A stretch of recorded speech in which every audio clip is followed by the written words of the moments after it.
Delia, unmute.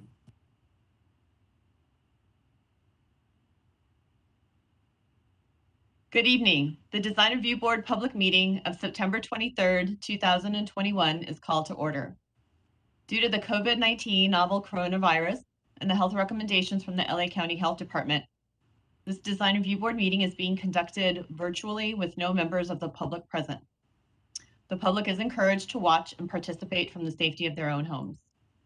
The meeting can be viewed on local TV and is being streamlined online at the city's website at www.glendaleca.gov. For public comments and questions during the meeting, please call 818-937-8100. City staff will be submitting the questions and comments in real time to the appropriate person. Current Design Review Board agendas are available by visiting our city's website at www.glendaleca.gov. Records of decisions for all projects will be posted online on the Planning Division's website. Please note that any appeal of a case heard today must be filed within the 15 calendar days of the Design Review Board decision date. The appeal application is also available online. In terms of a roll call, Board Member Minas. Present. Board Member Smith. Present. Board Member Simonian. Present. Board Member Chagayan is absent this evening, and Chair Welch. Present. Report regarding posting of the agenda. The agenda for the September 23rd regular meeting of the Glendale Design Review Board was posted on the city's public meeting portal website on September 16th, 2021, and on the bulletin board outside City Hall on September 20th, 2021. Next on the agenda is approval of the minutes. These would be the Design Review Board minutes from August 12th, 2021. Are there any comments? And if not, is there a motion to approve the minutes? Board Member Smith, yes? I move to approve the minutes. Is there a second? I'll second it. Thank you. A motion to approve the minutes made by Board Member Smith, seconded by Board Member Simonian. In terms of a roll call, Board Member Smith? Aye. Board Member Simonian? Yes. Board Member Minas? Aye. And the Board Member, forgive me, Chair Welch? Yes. Motion passes 4-0. Next on the agenda would be new business. We do not have any old business. And so we have two cases on tonight's agenda. At this point, I'd either like to turn it over to Chair Welch or to Case Planner Ms. Toledo for the first project. Let's turn it over to Ms. Toledo. Okay, I'm going to share my screen.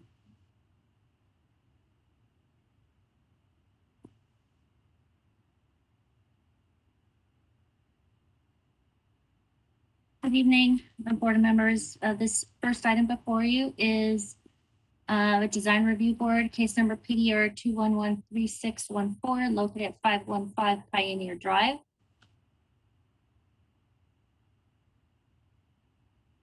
Okay.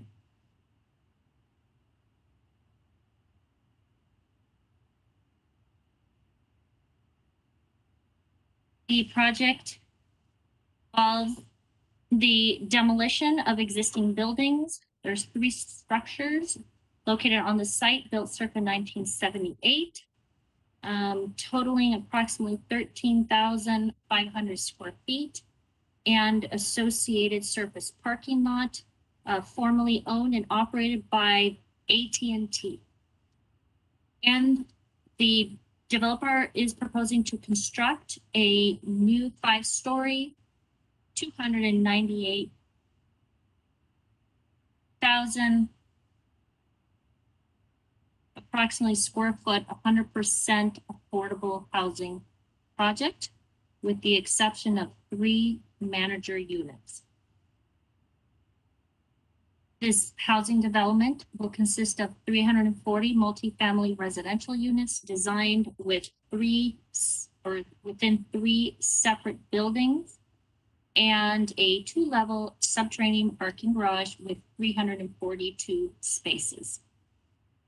The project is designed again with 3 new 5-story, 75-foot high residential buildings with 337 for rent dwelling units reserved for low income households and 3 manager units, with a mix of 32 studio units, 260 1-bedroom units, 45 2-bedroom units, and 3 2-bedroom manager units.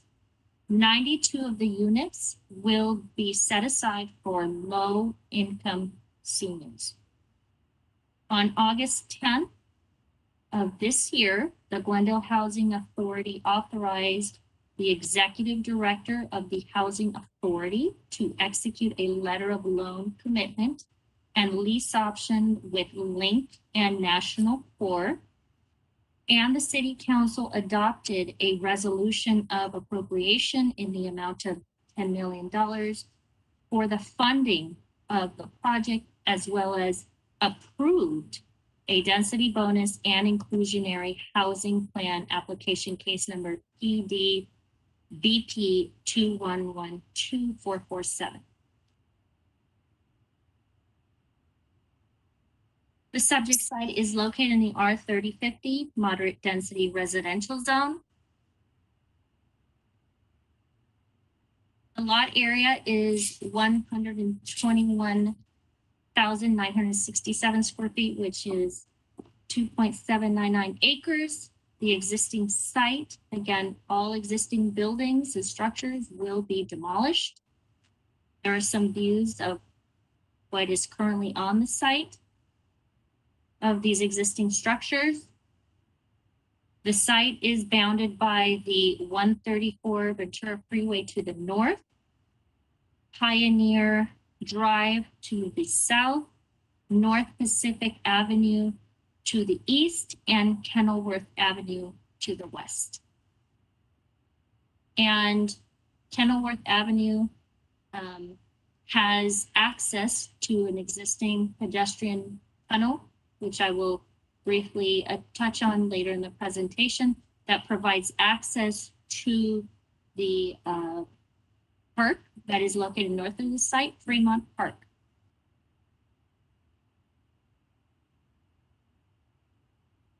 Some views of the existing context.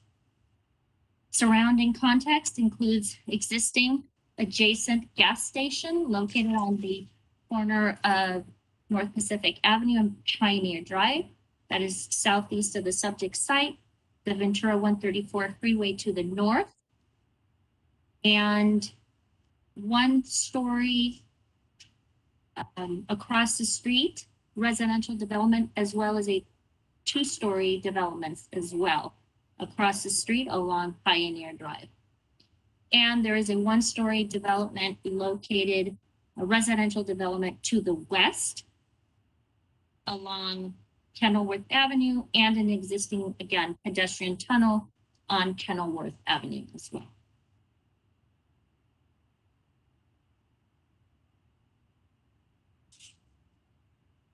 By way of background, on July 29 of 2020, the Housing Authority issued an RFP to solicit proposals to develop the site with affordable housing. The Housing Authority's vision for the site was described as both a balance of maximizing the number of affordable units while at the same time maintaining neighborhood compatibility, with attention given to the perimeter of the site to provide a thoughtful transition and appropriate relationship to the surrounding neighborhood. And the RFP requested proposals and site plans that would encourage a sense of community, as well as establishing that connection with nearby Fremont Park. So Link Housing Corporation and National Community Renaissance of California, also known as National Core, submitted a proposal to ground lease the site from the Housing Authority and to develop the site with the 340 units of 100% affordable rental housing for extremely low, very low, and low-income seniors and families, including 3 manager units. Development of the site may include conversion of the Kenilworth Avenue cul-de-sac into a public pedestrian paseo and will include pedestrian tunnel improvements to Fremont Park, including an enhanced plaza at its terminus, overhead lighting, decorative paving, and art applied to the pedestrian tunnel walls. At this time, I'd like to briefly defer to Mike Ortney with our housing staff to perhaps speak a little bit more about this tunnel and the possibility of the improvements taking place. Mike? Can you hear me, Milka? Yes, I can. Okay, good. Good evening or afternoon, Design Review Board members. I'm Mike Fortney. I'm the Principal Housing Project Manager for the city. We do want to make improvements to that pedestrian tunnel. We are just in early conversations with Caltrans and Public Works. But some of the talk, definitely want to clean it up, definitely want to beautify the entrances. We'd like much better lighting, possibly closed circuit television. But we haven't worked out all those details yet. And in regard to the Kenilworth Avenue, that cul-de-sac, there is a private owner that owns like a small 5,000 square foot triangular piece of property. The developer reached out to try to acquire that property, and they were so far apart on the price. Housing Authority, City Council may do the same. I haven't been given direction yet, though. But it really dictates what we can do on that paseo, or on whether we can convert that truly to a paseo or not.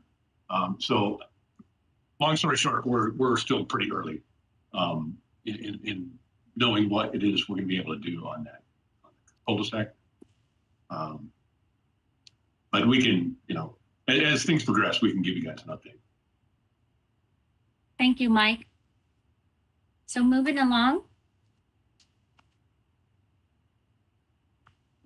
The project is exempt from CEQA as a Class 32 infill development project. The CEQA Class 32 exemption, categorical exemption findings and supporting studies are attached to the staff report as Exhibit 4, which included the trip generation study, air quality, greenhouse gas evaluation, noise impact analysis, and also health risk assessment. And also at this time, I'd like to highlight that we did receive one email correspondence from a resident in the area requesting information regarding CEQA and the documents. Again, we've responded to that email and we've advised or informed the resident that those documents are attached to the DRB staff report as Exhibit 4. Regarding the density bonus, as indicated earlier, this project is 100% affordable. The project is located within a half mile of a major transit stop. And the density bonus allows for a maximum of 40 units, or in this case, the zoning allows for a maximum of 40 units based on the zone R3050, and the density bonus is for 750%, which would again achieve the 340 units that are being proposed on site. The project is eligible for unlimited density bonus, additional height, again, subject to the density bonus law, and no parking and for incentives or concessions. And I referenced also the California Health and Safety Code that would be applicable per section 50079.5, and as well as the California Public Resources Code for projects located within a half mile of major transit stops, section 21064.3 and 21155B. In terms of the density bonus, the 4 incentives that were requested and approved for the project include reduction in various street front, street side, and interior setbacks, reductions in unit sizes, including studios, up to, as low as 360 square feet, 1-bedroom units as low as 530 square feet, and 2-bedroom units as low as 750 square feet. The next concession was to increase the building height from 69 feet to 75 feet. The R3050 allows for up to 33 feet. However, the density bonus allows an additional 36 feet. And the request is for 6 additional feet above the density, what the density bonus allows. And the last concession requested was for reduction in permanently landscape open space from 30% to 15%. The project also received approval for 2 waivers, and that is to increase the floor area ratio from 0.65 to 2.45 in the R3050 zone, and to increase lot coverage from 50% to 58%. Regarding the income limits, at this time, I wanted to, again, have Mike Fortney please talk a little bit more about the target for seniors and small families for this project. Mike? Sure, yeah, happy to. This slide really shows it pretty good. So we're targeting AMIs between 30 and 80% AMI. And you can see what 30%, which is considered extremely low income. 1-person household, that's just under 25,000, and just under 32,000 for a 3-person household. And then low income actually goes up to 80% AMI. So a 3-person household at a low income could be just over $85,000. So it's a pretty wide ranging range of incomes that we're targeting for this project. A little bit higher average AMI than what we're typically seeing in our affordable housing projects. And part of that is just because of the new rules on some of the funding sources that we're using. But yeah, this screen here really shows it well.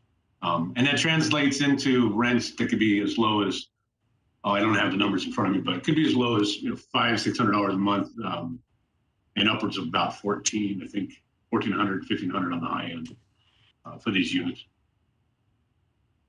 Okay, thank you, Mike. Sure. Well, let's kind of dive in now more into the design of the project. In terms of site planning, the site plan is developed, again, currently with the buildings that are there now, the 3 buildings which are proposed to be demolished. And it will be developed with 3 separate 5-story buildings referenced on the plans as building A, B, and C. Buildings A and B also feature smaller 2-story buildings connected to the 2nd floor, this over here in this area here, to the 2nd floor of the main building.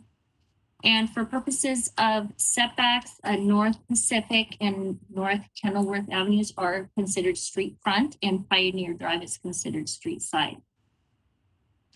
An approximate 12,000 square foot public open space is located on Pioneer Drive, which is composed of 2 connected plazas. Private entry courtyards at building A and B feed off this space, and the public open space also provides a direct connection to building C. The reduced various street front, street side, and interior setbacks were an approved concession of the density bonus housing plan that I referenced earlier. The plazas and courtyards break up the edge of the site, giving a sense of openness at the street level. The roof decks facing Pioneer Drive at the 4th and 5th floors, as well as 2-story structures, further reduce the massing and enhance compatibility to the surrounding neighborhood. A gated single 2-way driveway is proposed. This area over here on Pioneer Drive, which will provide access to a 2-level subterranean parking garage containing 342 parking spaces. The current site conditions features a curb cut and driveway at the approximate location of the proposed ramp, and stairs and lift on the parking levels are incorporated into the design of the 3 main buildings to provide access to each. As far as the common open space, each unit provides a minimum of 40 square feet private open space in the form of a patio or balcony. Common outdoor space is proposed that is landscape, and it features both in-ground and raised planters, built-in seating, decorative lighting, play area, and outdoor gym equipment, and other amenities. Pedestrian access to the site is provided from the common open area off Pioneer Drive. Approximately 32,000 square feet of that open space at the ground level is broken up into multiple areas, and that would include a public plaza. There's 5 private courtyards, and there's a walking path, fire lane that is closed to auto access except for the use of emergency vehicles. And that is located adjacent to the freeway. There are 3 roof decks proposed, totaling 1,857 square feet, located on the 4th and 5th roof decks at the 4th floor, and 5 roof decks at the 5th floor, totaling 3,658 square feet. And it features furniture, it has plotted plan, and at some certain location, it features a trellis as well. So nice shade structure for the residents. Also, the open space is very well distributed on the site, evenly in the site, and each of the 3 buildings has convenient access to all the units to a variety of distinct areas of open space.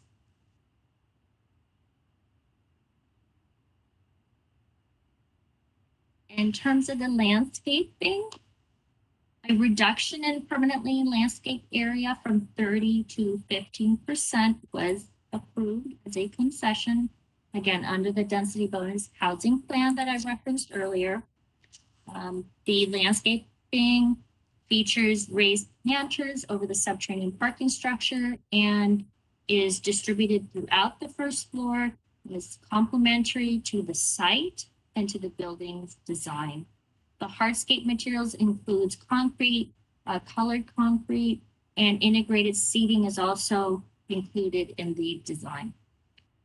Raised planters are sized to allow for plants to grow and to maturity, and in-ground planting and trees are provided where possible in the public areas, or public plaza areas.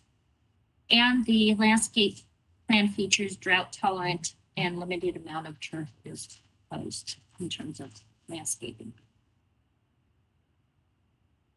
These are different views of, so I referenced which buildings, building A, building B, and building C. This is the Pioneer South facade, okay? So the proposed development strengthens and enhances the street edge, again, by providing, again, the landscape planters, facing the street, especially along the street front portion along Pioneer Drive, as well as North Pacific and Kenilworth Avenues. There are courtyards centrally located for all the residents, which I described earlier, throughout, which again maintains appropriate privacy levels for adjacent residential units. The building has a contemporary architectural concept. So the massing, the detailing, the materials, and the landscape, again, contribute all to the overall aesthetics of the project very nicely.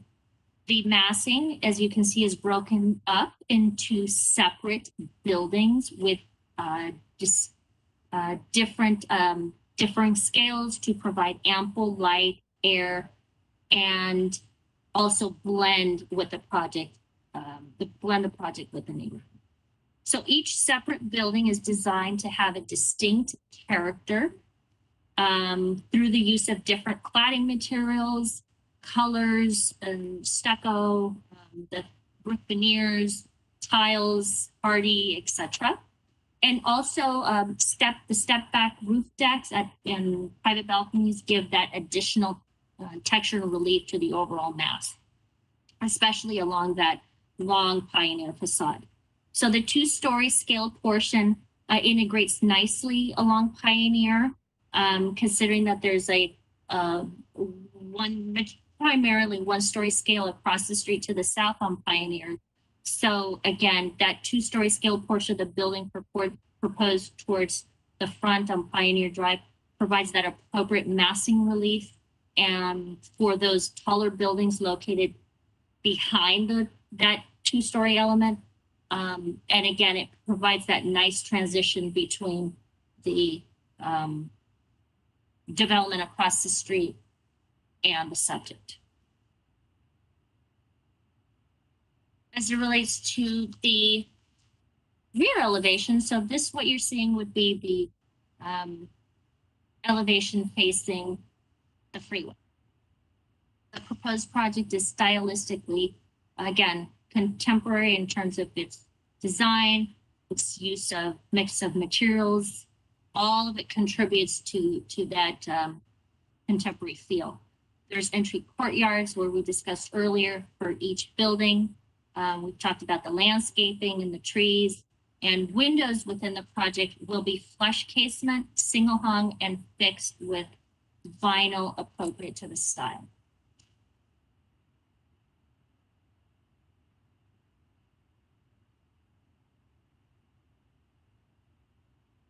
The east elevation, this elevation would be facing Pacific Avenue. Mainly it would be this building here. So remember, if you recall in the site plan, a portion of the site jogs and there's an offset. So in this area here, imagine this is where the gas station is. I don't know if you can see my cursor. So further away from that, you would see this building, okay? And this is the portion that's nearest to Pacific Avenue. Okay.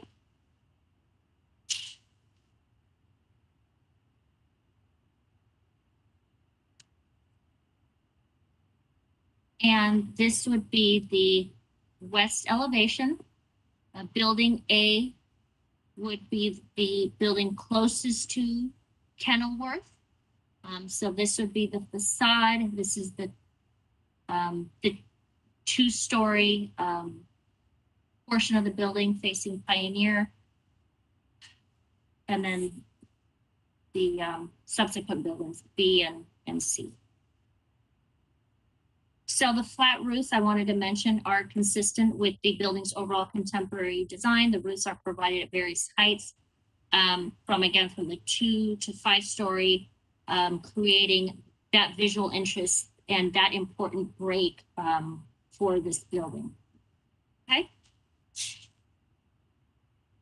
So the main entrance, again, to the project, a public plaza is what connects to the individualized entry courtyards for each of the 3 buildings, and is well-located mid-block on Pioneer Drive. Again, we see how the two-story portion, which is in this area over here and this area over here along Pioneer Drive, we see how the scale of that portion of the building is proposed towards the front along Pioneer Drive, which provides that appropriate massing relief for the taller buildings set back towards the rear. And also the proposed development, again, in this respect, then would strengthen and enhances the street edge by providing the landscape planters facing the street, especially along Pioneer Drive, which again is the longest, has the longest frontage, and as well as the street portions as well facing Kenilworth and Pacific. Some additional views from the rear and view along the fire lane and the 134 freeway. The design of the buildings, again, includes an emphasis on the rectangular shapes and voids and roof lines, all appropriate to the style of building, and also the use of appropriate material and finishes and transparent elements, again, consistently applied and appropriate to the contemporary style of the building. So as I stated earlier, each building kind of has its kind of unique kind of material board palette. So I've identified building A and its material boards, B, also A and B on the upper floors, and building C. So again, the combination of colors and materials for each building, again, I'm emphasizing they're complementary to and integrate well with the site and the neighborhood, and it's appropriate in terms of the color palette. It integrates well with the other buildings in the neighborhood. It has that neutral, warm tones, if you will. And lastly, staff does recommend a approval of the design review board case, subject to the two conditions included in the staff report, basically requesting that the applicants submit details of all junctions where those different materials intersect, and also to submit sections, window sections depicting the typical opening in a stucco clad wall or siding clad wall, etc. And also to submit a schedule which is consistent with the city's handout. So with that, I will conclude my presentation, and if you have any questions, I am available. And also the design team is present as well. Okay, board member Simone, you have a question? Yes, thank you, Mr. Chair. I had a couple of quick questions for staff as it pertains to some of the discussion we had earlier in the presentation. As for the number of units, it's 340 are the total units, 3 are for manager units, and then the 337 units, at some point along the presentation, it said there were low-income units, and then in other portions, I thought I heard like a mix of very low, Yes. and extremely low. So I was wondering if staff could kind of clarify, Sure. are 337 of the 340 reserved for low income, or how does that kind of correlate with the other information? Mike, did you want to respond to the question from Mr. Simonian? Sure, I can do that. Yeah, so 337 units will be reserved. Under the general term are low income, but specifically there are units at extremely low, very low, and low. So it's a spread of all those across 30% to 80% AMI. I see. Thank you. Okay. So low income is kind of an all-encompassing description, whereas it actually has tranches reserved for very low, etc. And extremely low, right? That's exactly right. That was that one screenshot that you had earlier as far as the breakdown. Yeah, and if you want the number of extremely low, very low, and low, I can dig that up and provide that to you. That's I don't not know what else I'm necessary. thinking, but Yeah, no, I was just wondering about that discrepancy. Okay. The other Thank you so much. The other question I had was in regards to common open space. The 37,750 square feet of common open space, that equates to, over the 340 units, around 111 per square feet per unit. How does that break down? I know there's a tranche at some point. The square feet per unit starts decreasing when the number of units increase. What was that threshold again? If staff could remind us. You mean what the code requires? Yes. Okay, I will look that up in the zoning code, Board Member Simonian, and get back to you. But what Because it's 200 square feet for the first, I believe, 25 units. Is that what you're referring to? I think so. And then so it drops. whatever that works out to, but there were no waivers or concessions for any of the No. common open space. So let me explain it. So the minimum common open space is 200 square feet, okay, per dwelling unit for the first 25 dwelling units on a lot, okay? A minimum common outdoor space of 150 square feet shall be provided per dwelling unit for the second 25 dwelling units on the lot. Okay? And a minimum common outdoor space of 100 square feet shall be provided per dwelling unit for each additional open space, or I'm sorry, for each additional dwelling unit above 50 on the lot. Okay. Thank you so much. You answered my question. Thank you. Okay. Any other questions?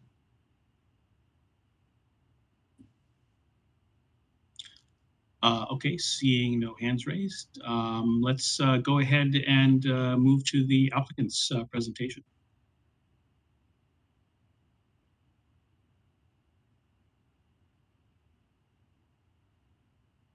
Who's going to speak for the applicant?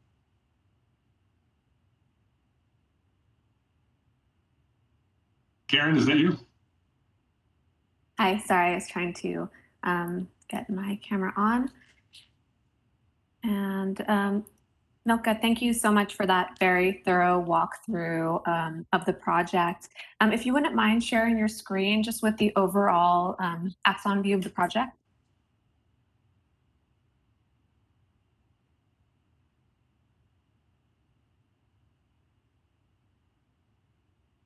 And I'd also like to thank so my name is Karen Felipe. I'll be speaking on behalf of KFA Architecture.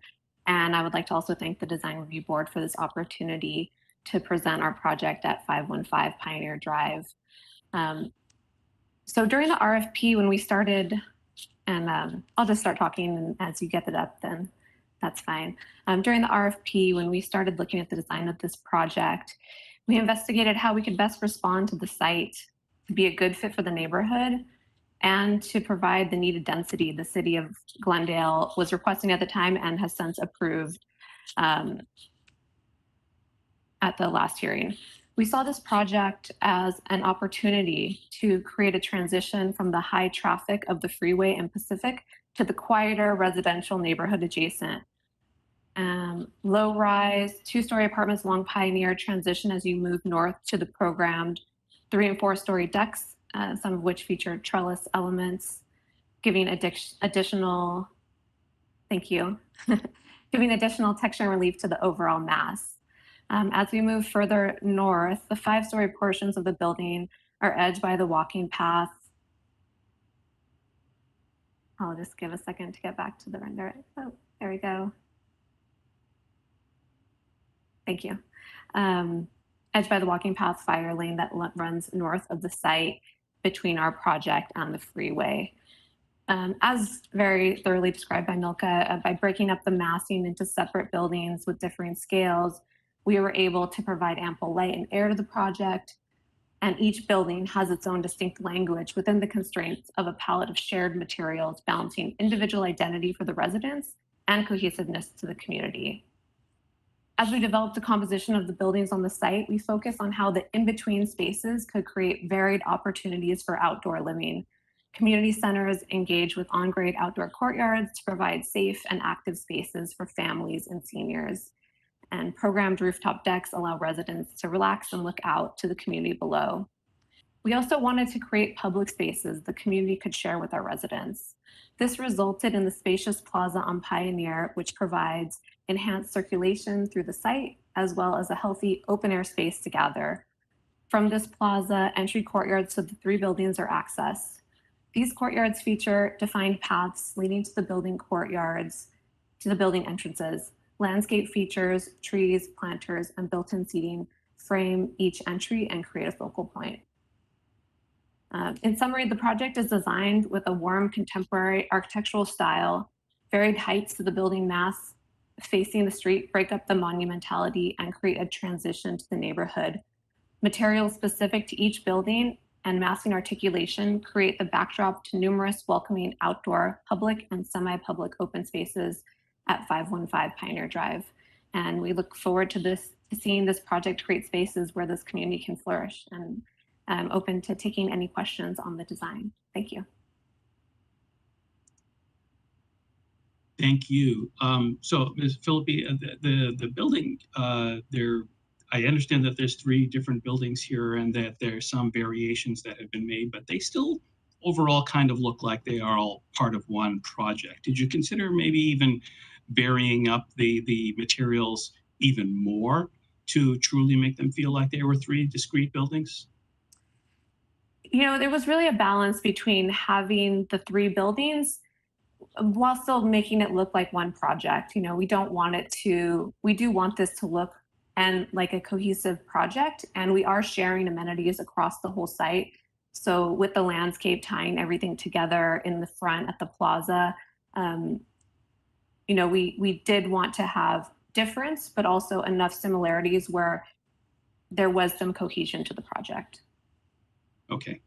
And it may be a little early in the process to be talking about some of the details, but in particular on like building A, when I was looking at the west-facing facade, there are a lot of these panels between windows that are sketched out there. Are those panels intended to be just surface mounted, or are the windows intended to be recessed and the panel between them within the recess?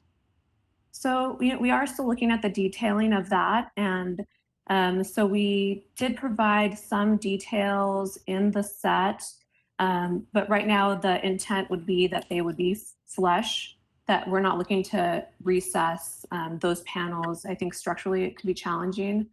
So, but we are looking at how we can have that read cleanly, and the detailing will be well thought out. Mm-hmm. Are there other questions from the board members who'd like to go ahead, Mr. Simonian? Thank you, Mr. Chair. In regards to staff referenced some sort of an emergency access parallel to the freeway, and there is a color site plan or landscape plan, as you might say, that depicts integrated color concrete. I'm wondering if staff could share that screen. I think it's farther down in the presentation, and then if the architectural team could actually, that's right, here it is, provide some more details as to the intent of that and how it's kind of integrated on the north side there. I'm sure I could start talking about that. So we are required to have a fire lane for this project, but we still want to use this as an amenity to the project. So it will not have a vehicular access to it, and it is an open space. So although we can't fully occupy it, we do want to activate this space. So our community rooms in 2 locations open out onto this space, as well as we have exercise equipment, other program. So the thought with the colored concrete was to give it the look, you know, make it more welcoming. We'll also have landscaping along that path with, you know, to provide the utilitarian, but also provide an amenity. It is quite a lot of open space, and this space is actually not included in the open space calculations since it's not occupiable, but it is an amenity. So you can imagine, you know, kids and people running around in this space. And since it is all gated and enclosed, it would be a really nice, safe space. So the intent with the colored concrete, the materiality was just to show that this was a public and welcoming space. Did the team at all consider actually utilizing it as an area for exercise? I know you mentioned that some of the rec rooms open up to it, but in essence, it's this long, corridor that could be used for walking. It could be used for casual strolling, and if that's kind of integrated in a program, I think it would be a great way to use that space as kind of a safe area for residents to walk around in, for the kids to ride their bikes around in, etc.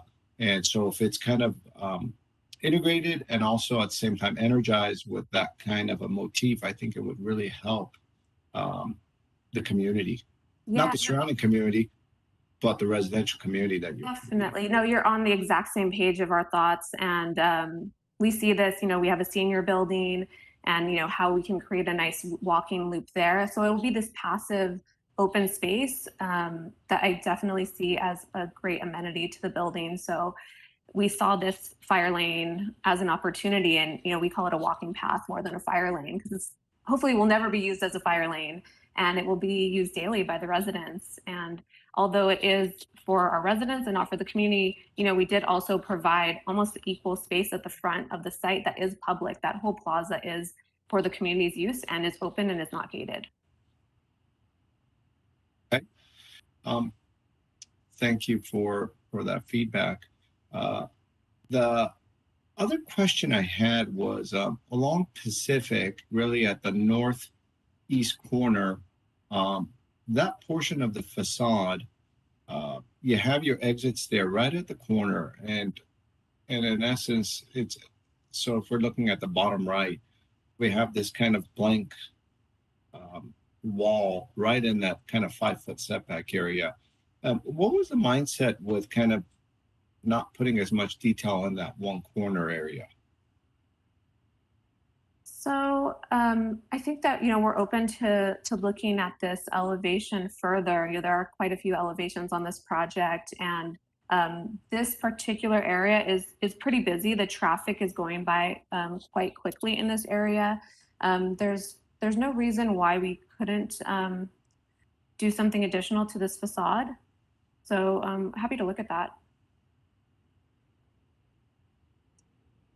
Those are all the questions I had. Okay, thank you. Okay, Board Member Smith, go ahead. Thanks so much. So I had a few questions when I first looked at it. Thanks for taking our questions.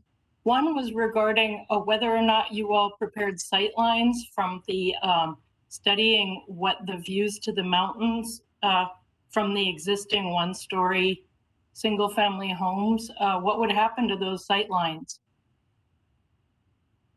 So I have not done a sightline study from the single family homes, but I'm happy to look at the impacts of that. We do have corridors between the buildings, so it's potential that there would still be, depending on where the houses are located, the same similar views.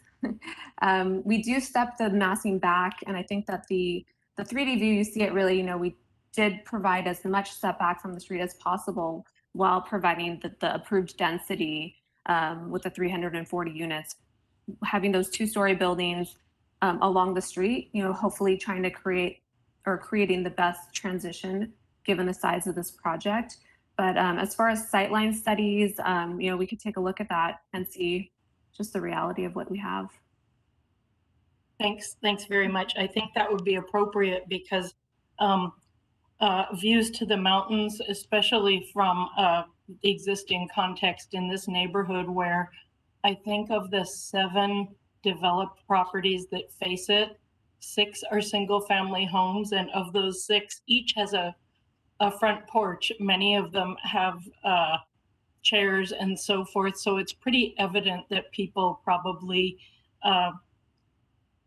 use them for passive recreation purposes. And in my unprofessional quick guesstimate for sightlines, it really seems that all those will be lost. So I don't think that a view between buildings is similar to being able to step out on your front porch and see the mountains, but I will get to that later in some of my comments.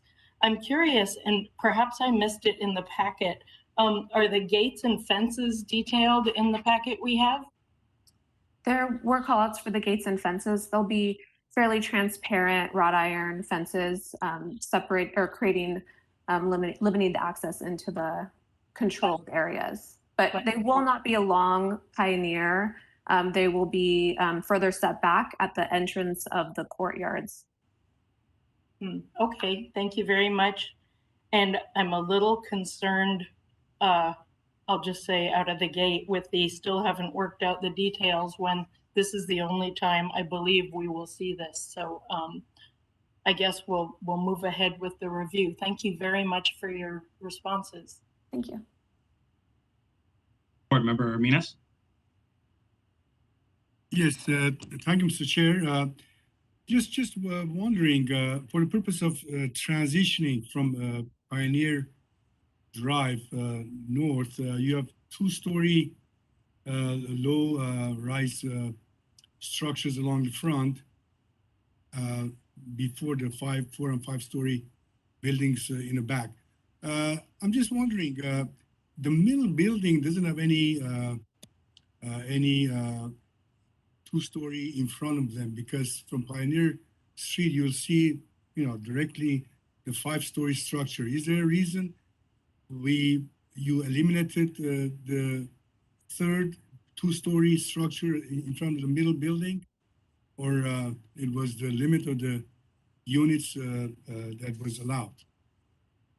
The reason we did not have a two-story in the middle there was to create the public plaza. So we have, I think it was a 12,000 square foot public plaza right there at the middle. So instead of having a two-story building, we just had a further setback. So that will be a landscaped area that will be accessible to the residents. Actually, I saw the setback of the middle building is less than the buildings A and C in that strip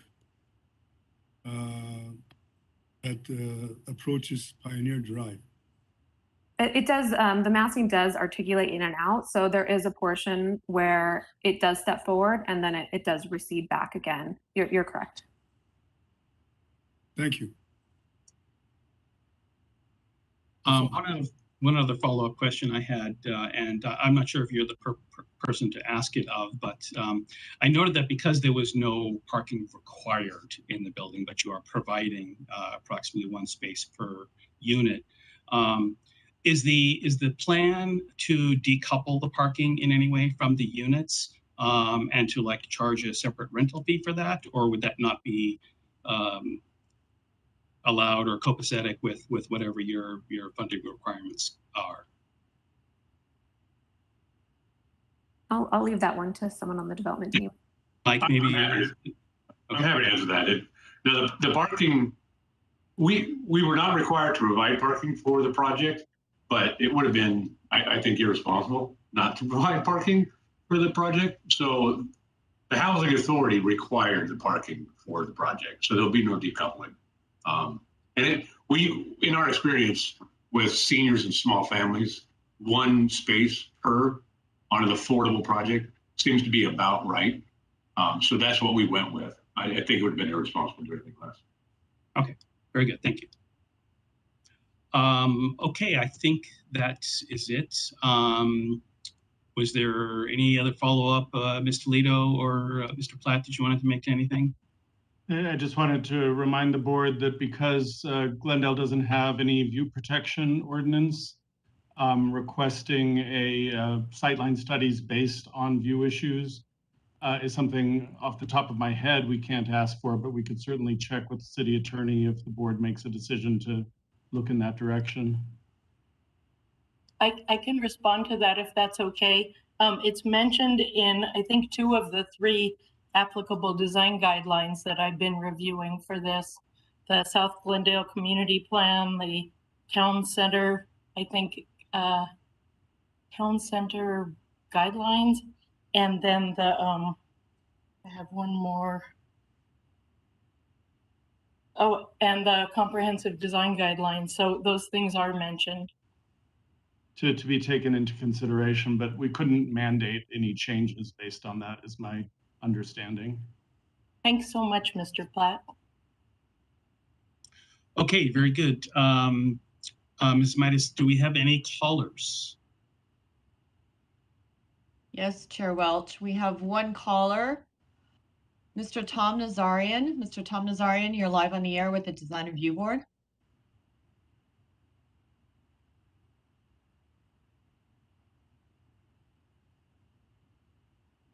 Hello, Mr. Tom Nazarian, you're live on the air with the Design Review Board.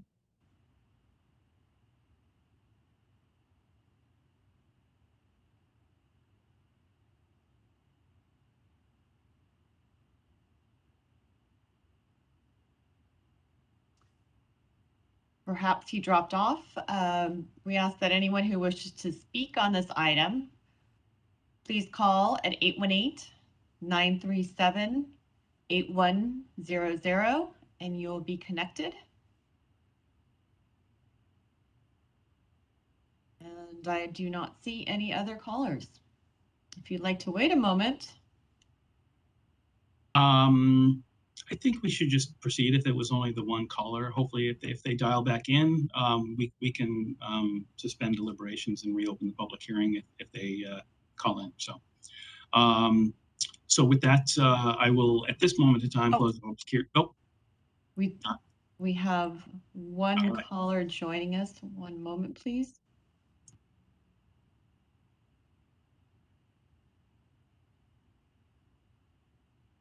Yes, Mr. Tom Nazarian joined us once more. Mr. Nazarian, you're live on the air with the Design Review Board.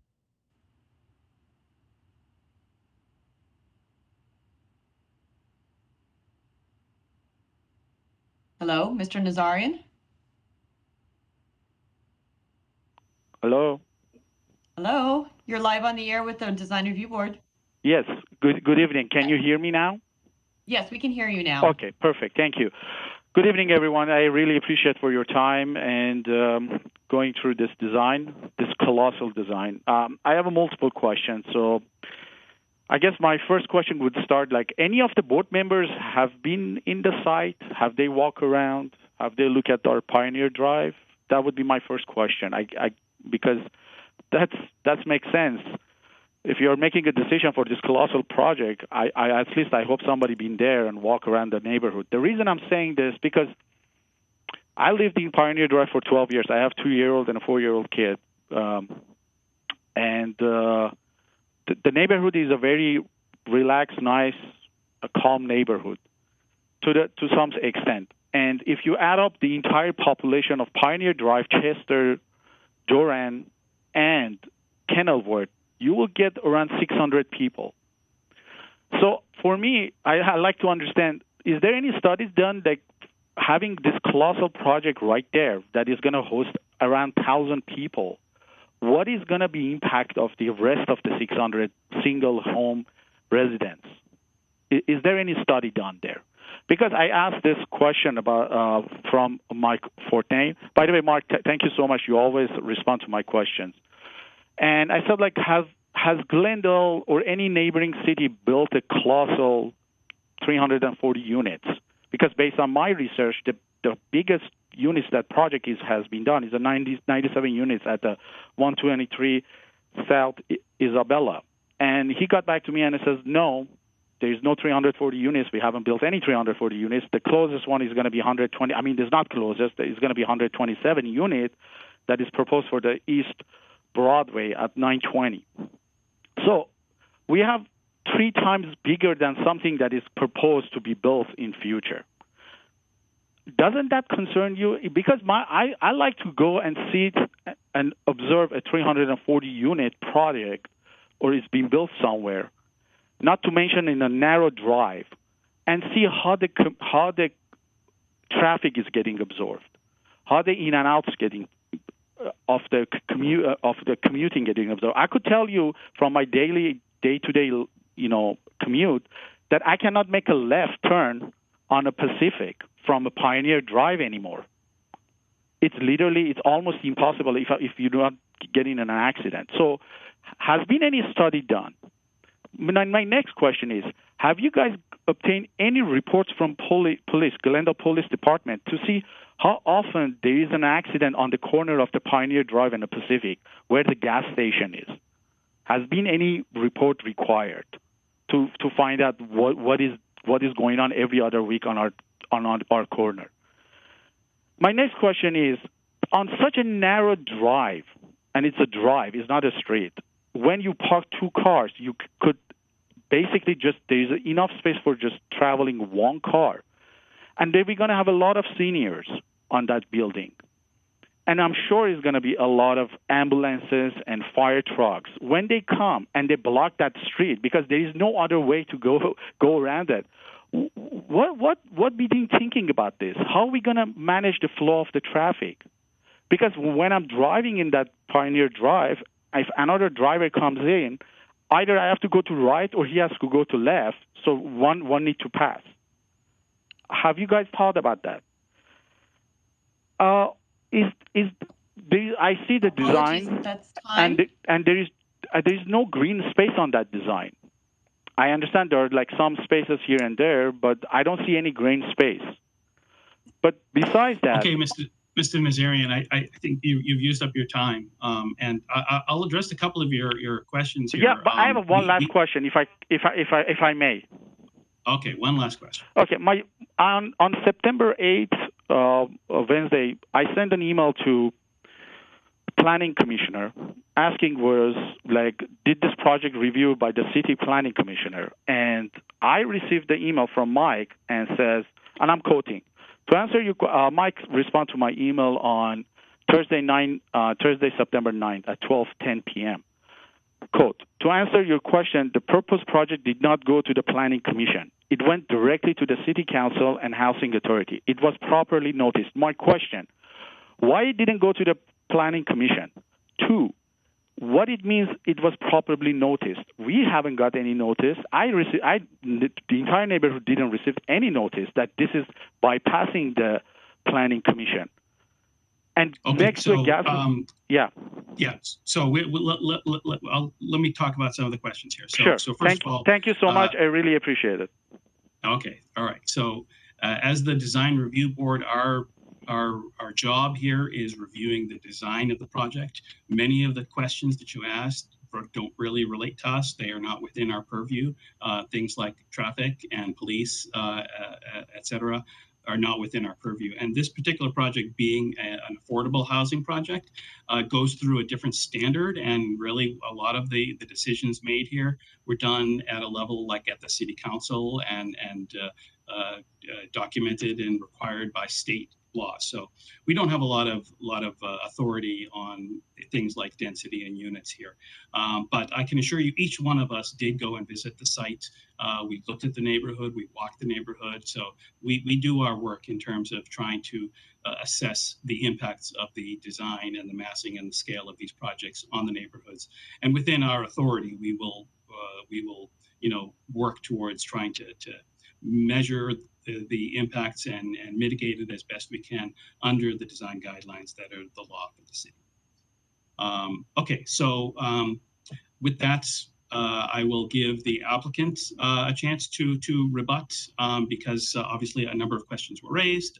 So I think the applicant may want to take an opportunity to address any of those concerns raised by a resident.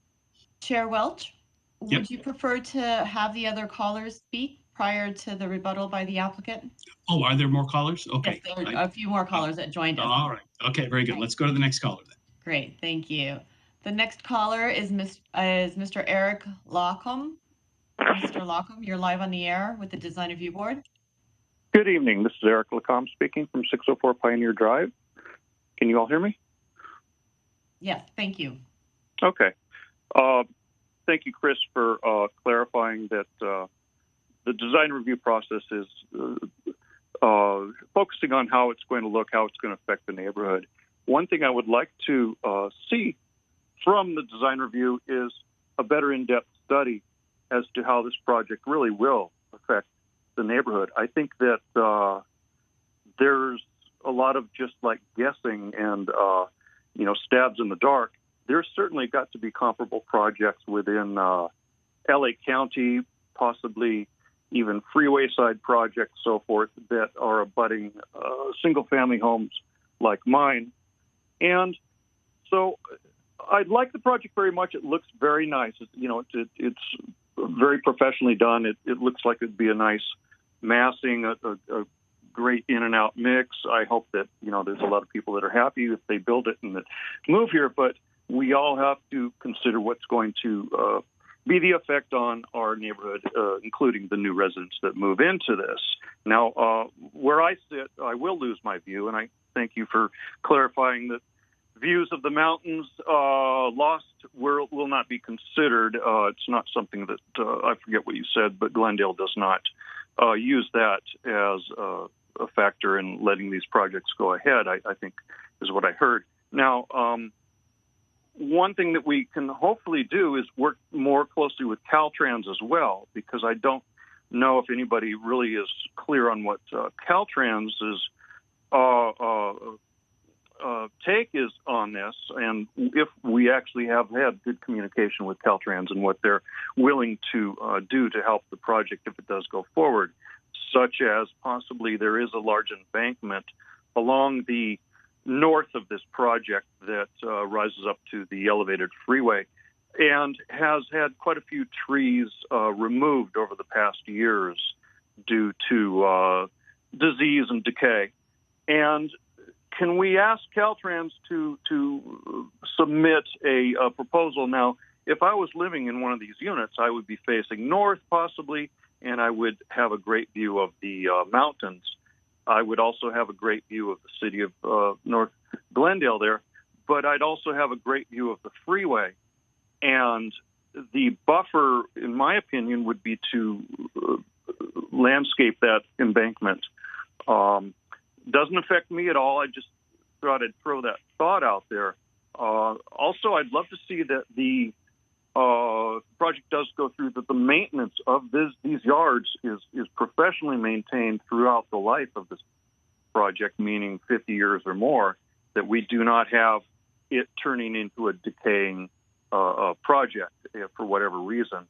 Also, I'm happy to hear that the pie-shaped slice of land at the cul-de-sac of Kenilworth has been addressed, and that it really should be pushed. I know the owner might be reluctant to sell it at a reasonable price, but it should be pushed that this has been just not a good space for our neighborhood necessarily, as it does collect trash. There's vagrancy, and there are coyotes that have lived in that back area. We have had issues in that cul-de-sac. I'd love to see that cul-de-sac really get improved. And then as we go into the tunnel there, the tunnel is dark. It is stinky. It is not a safe place. Yep. And I'm sorry to tell you all that I just crashed my bike in there recently, and it did not go well because it is tight. It is not a safe tunnel as is. So let's get some input on Caltrans on what they're going to submit. Okay, sir. You've used up your time. So sorry for your bike accident. I can commiserate with that. But we have to move on to the next caller. Thank you very much. The next caller is Ms. Catherine Yurka. Ms. Yurka, you're live on the air with the Design Review Board. Thank you very much. Good evening, everyone. I just wanted to preface my remarks. I just wanted to say to Chair Wells, just a reminder that you shouldn't speak for fellow commissioners attesting to site visits.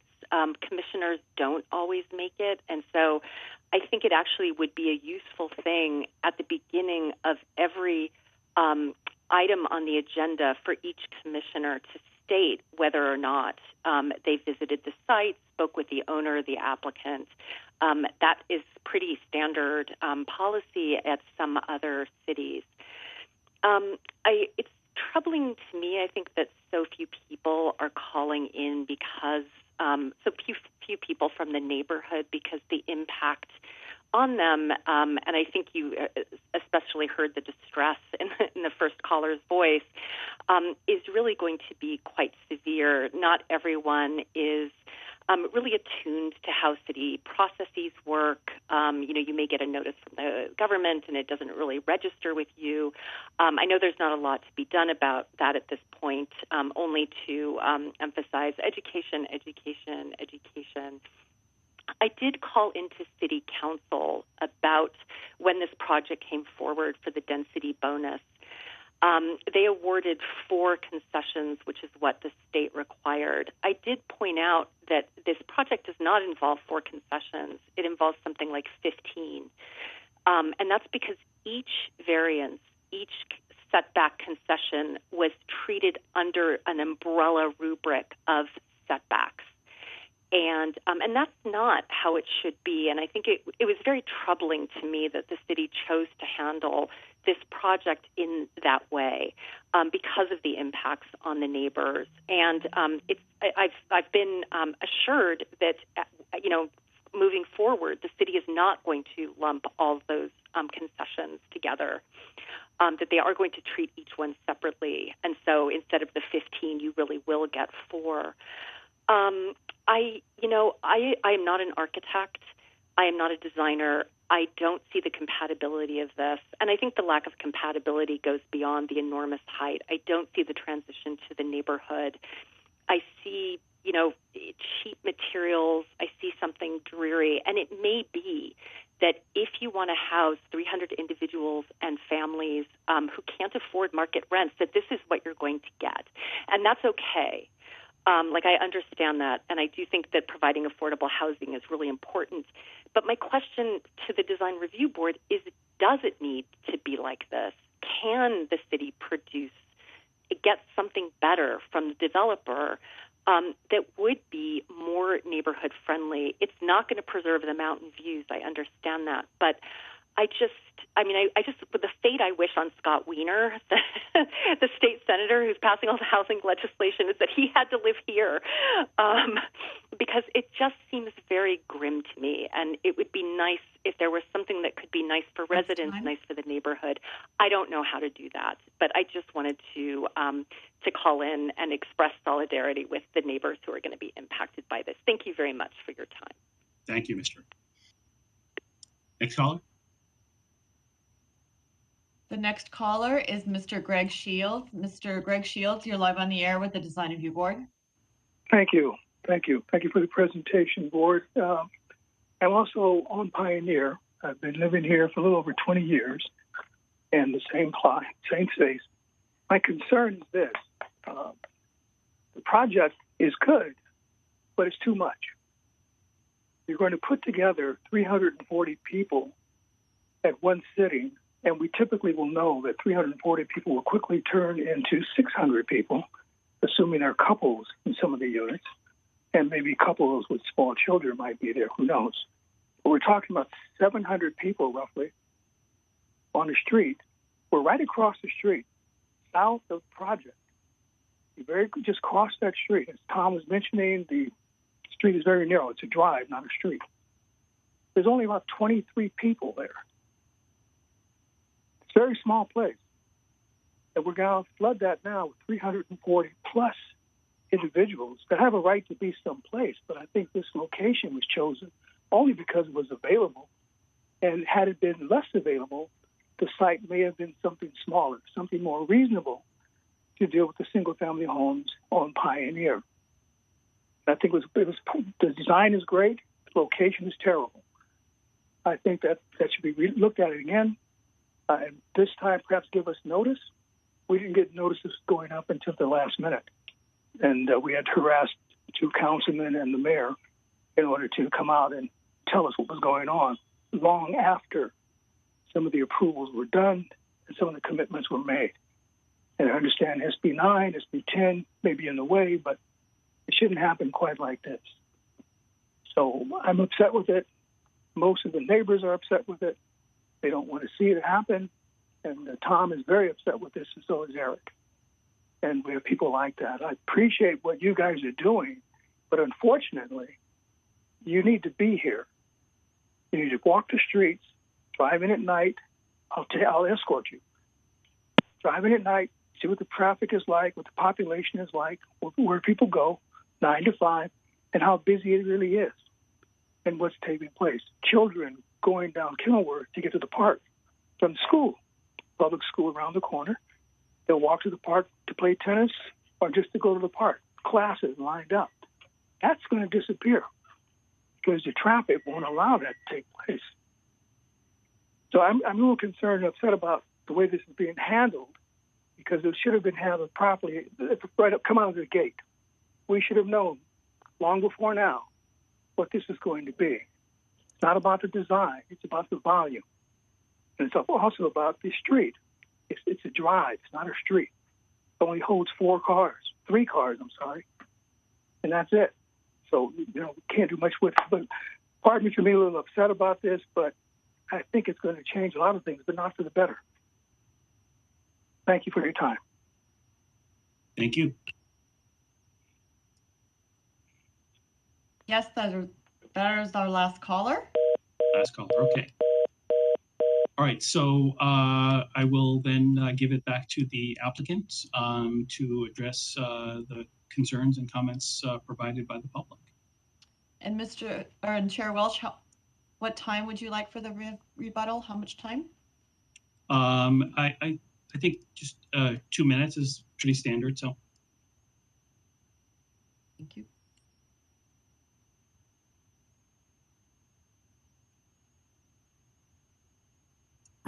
Thank you to all the callers for your comments and for the support. And I know I can hear in everyone's voices that you care about your community.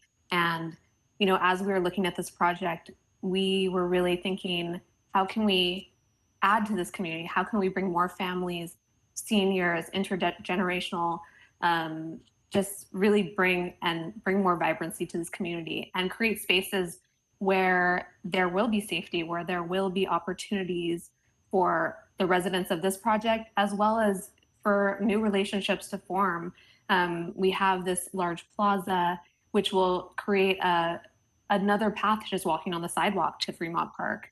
We're going to have improved street frontage on Kenilworth through the Paseo. So we are really concerned about how we are integrated into the community. It is a lot of residents, but that's not a bad thing. It's great we're providing housing, and we are looking to make a space where, hopefully you guys are going to meet your new neighbors and be really, have a lot in common with these new residents. So, and I would just like to also give the rest of the development team any chance to comment as well.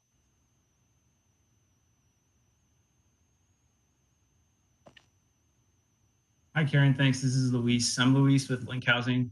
Thank you to everybody for your time, Design Review Board and staff. And I would just like to add on to that this project really, as it was stated at the beginning, has been a culmination of efforts that began almost over a year now from last July.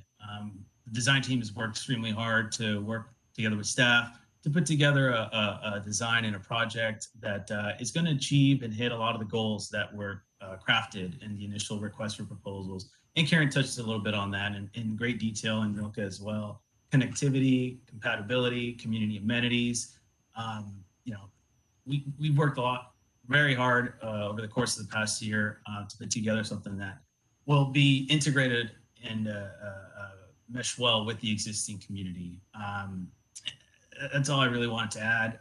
And also, as it relates to a lot of these items and issues, as part of the formal process, there has been a lot of these reports and studies being done. And I believe Milka had mentioned that some of these have been attached to the agenda as well.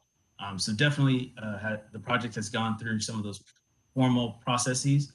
And that's it. I just want to add to that. We're excited about it. We think it's a great opportunity for this kind of site that I believe has been vacant. I believe it was AT&T, and I don't think that it's currently being operated by that. So it's an opportunity to redevelop it with something that's going to be a good fit for the community with a lot of benefits. Okay, thank you very much. All right, so we will close the public hearing and we will turn it over to board member deliberations. Okay, Mr. Simonian, I guess you'd like to go first.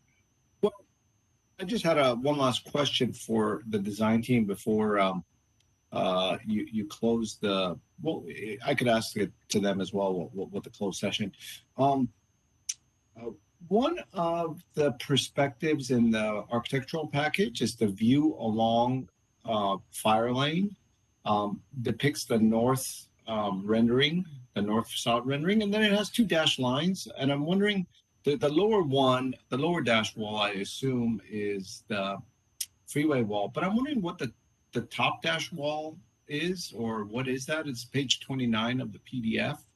It's called View Along Fire Lane.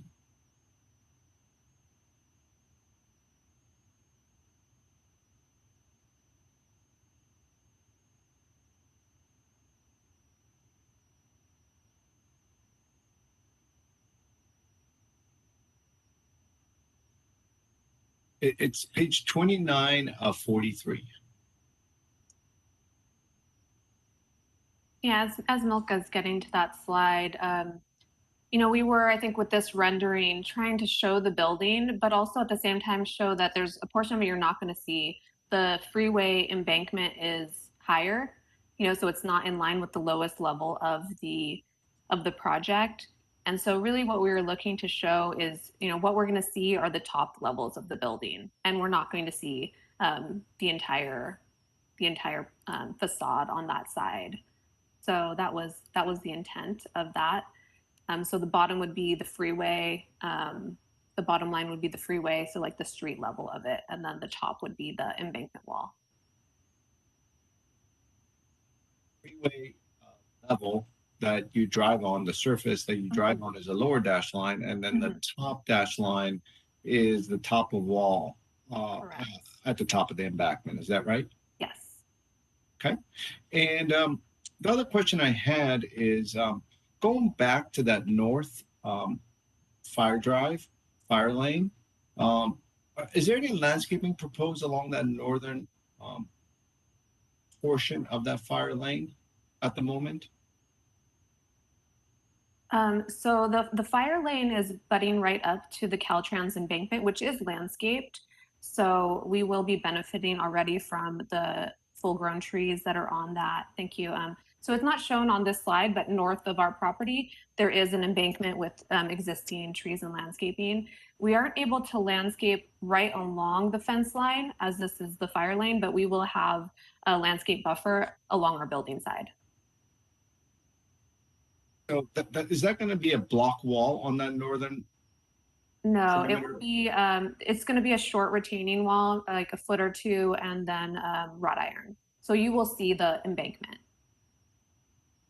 And, but immediately on the northern side of the short wall is the freeway right-of-way. Is that right? Correct. I see. And then do you have any room to put some, like 2 feet of landscaping to plant trees on that northern edge, or is that fire lane width already kind of at its minimum? So the fire with the fire lane as well, it's not only the drive aisle, but it's open to sky. So putting trees is challenging right on the fire lane. So we have to be conscious of that as well.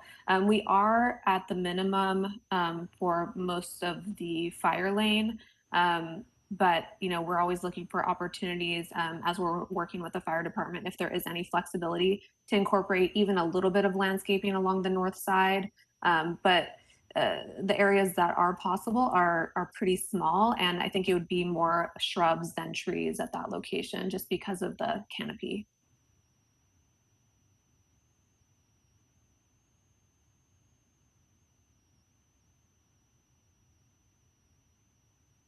Okay, so are there any other questions that anyone wants to ask the applicant before we move on to deliberations? No? Okay, so go ahead, Board Member Simone, and kick us off. Thank you, everyone, for a concise and detailed presentation. It is a large project, and we are working virtual, and so we're looking at all these files electronically, but through site visits and staff, the team going through the project has really helped me at least get my arms around the project holistically. I feel as though I at least have a pretty good sense as to the mass, to the design and the layout, etc. I do think that the project has succeeded in its site planning. I do like the fact that it is creating transitional height from Pioneer. I could see that a concise effort has been made with the two-story elements along Pioneer, transitioning into a higher multifamily building, and then ultimately transitioning to the full height. If you were to start from scratch and look at the site, I think the natural inclination would be to put your massing along the freeway. And so that's exactly what they've done, and then transition down. I think the SEOs that have been created along the way are not just creating light and air for the sake of some separation, but they really do feel as though they have some width to them and provide relief. Same with the courtyards within the buildings themselves as well. So I think site planning wise, it is a successful approach in light of everything I mentioned. Fortunately, we have a nice rectilinear site except for the carve out at the corner. And so the design team was able to utilize kind of a rectilinear layout. I believe the SEOs and the common open space along Pioneer will provide nice level of relief.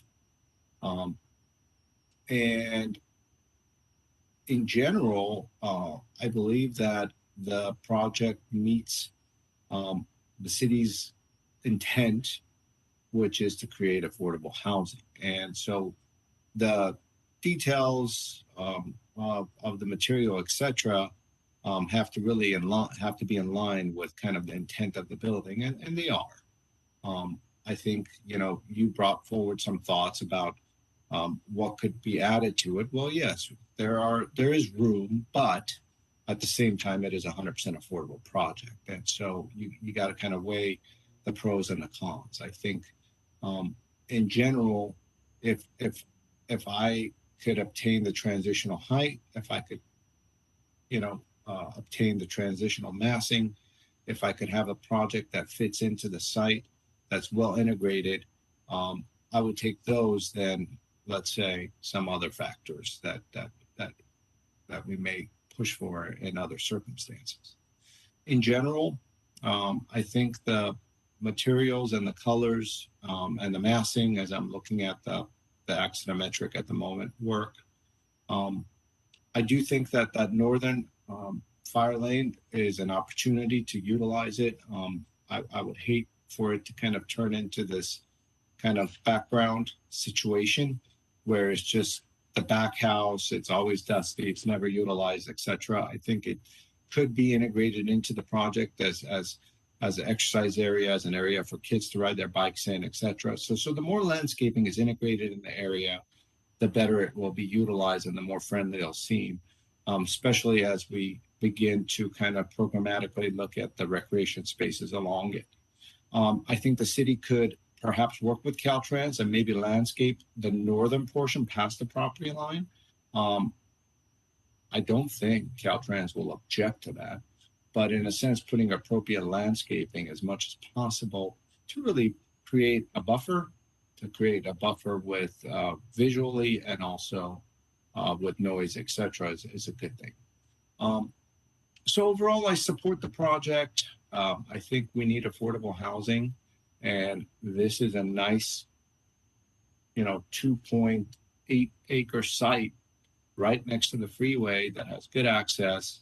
It's next to all the amenities such as parks, schools, etc. And I think it'll be a good addition to our city. Thank you, Mr. Chair. Thank you, Mr. Simonian. Board Member Smith, would you like to go next? Sure, thanks so much.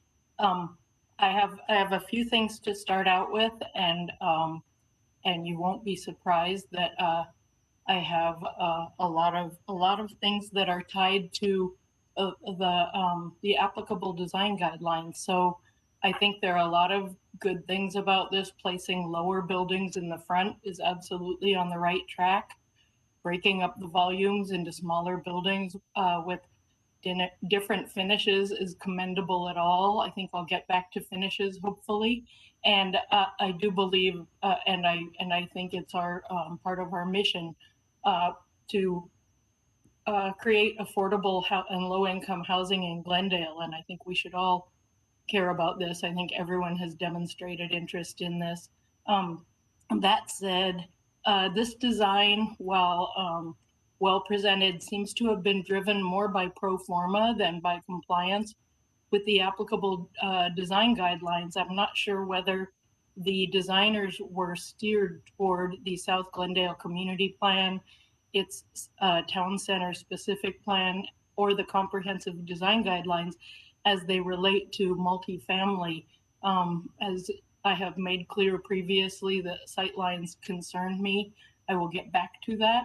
I believe this is kind of an unofficial gateway to Glendale, obviously, as a lot of people get off the freeway there. Full disclosure, I work for the state of California. I can't speak for Caltrans, but I think Caltrans often doesn't want responsibility to maintain things, to put in new sprinklers, anything like that. I have found the agency to be difficult about that, but hopefully you all will have good luck with that. I think the proposed concept can be fully expected to meet the budget, which I know is super important, but it doesn't really make a perceptible effort to enhance the overall image of downtown as an enticing destination for visitors and Glendale residents, although it would house a lot of people who probably can barely, if they can, even afford housing now. And I don't think that it entirely meets the goals for context-sensitive design, and all of those are described in the South Glendale specific plan. So regarding building heights, I see what road you're on. I think it starts to do the right thing. Under Chapter 4.0.8, it says building heights in downtown should be regulated to create transitions from lower density neighborhoods surrounding downtown. And the important part is it says to provide a consistent scale within various downtown districts. I see that there are lower scale buildings on the front. The houses that directly face it are very small scale. Even the multifamily that directly faces it is only 2 stories.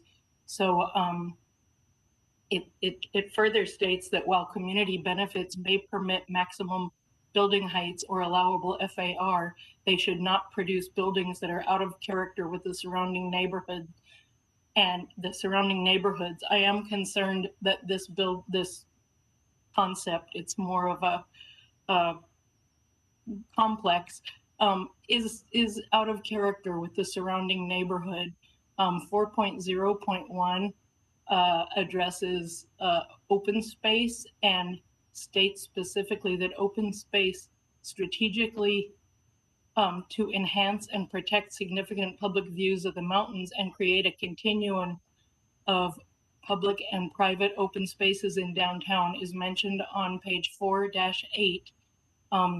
The buildings that are in the front, I do have some issues with because they don't entirely fit into the neighborhood. The heavy cornices, the out of scale thick roofs, and the very dark materials don't really seem to respond in any way to the neighborhood's established primarily single story context and its craftsman and period revival buildings.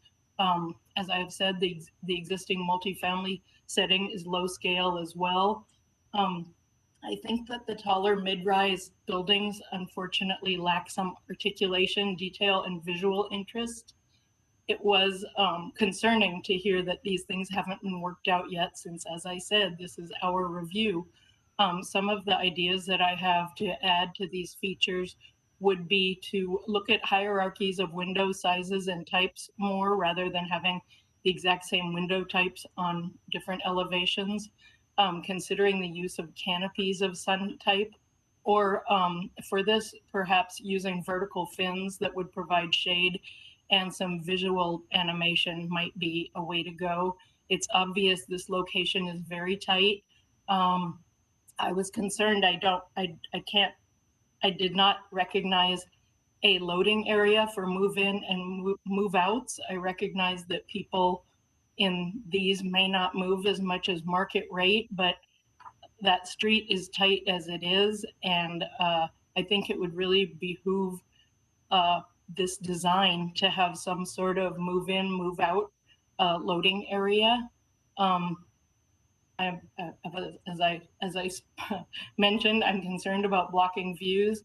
I looked at the Glendale Town Center specific plan, which has been updated a number of times, but part of its purpose is to facilitate the creation of high quality, comprehensive, and functionally integrated open air, commercial, retail, entertainment, and housing districts that are distinctive and create a sense of place. I recognize you all are working with a tight budget, but I didn't see a well-established sense of place. And the specific plan also recommends that the creation of an integrated downtown residential base is what they're looking for. So I don't really see the integration. I don't believe that necessarily people in the single family homes and people in these low-rise towers and other buildings will be dancing in the streets. I'm not sure, and it's not part of our design purview, but I don't believe that it will be a celebratory space. The goals and objectives of this specific plan include activating and strengthening the urban vitality of downtown, an expanded economic base, and balancing urban design principles.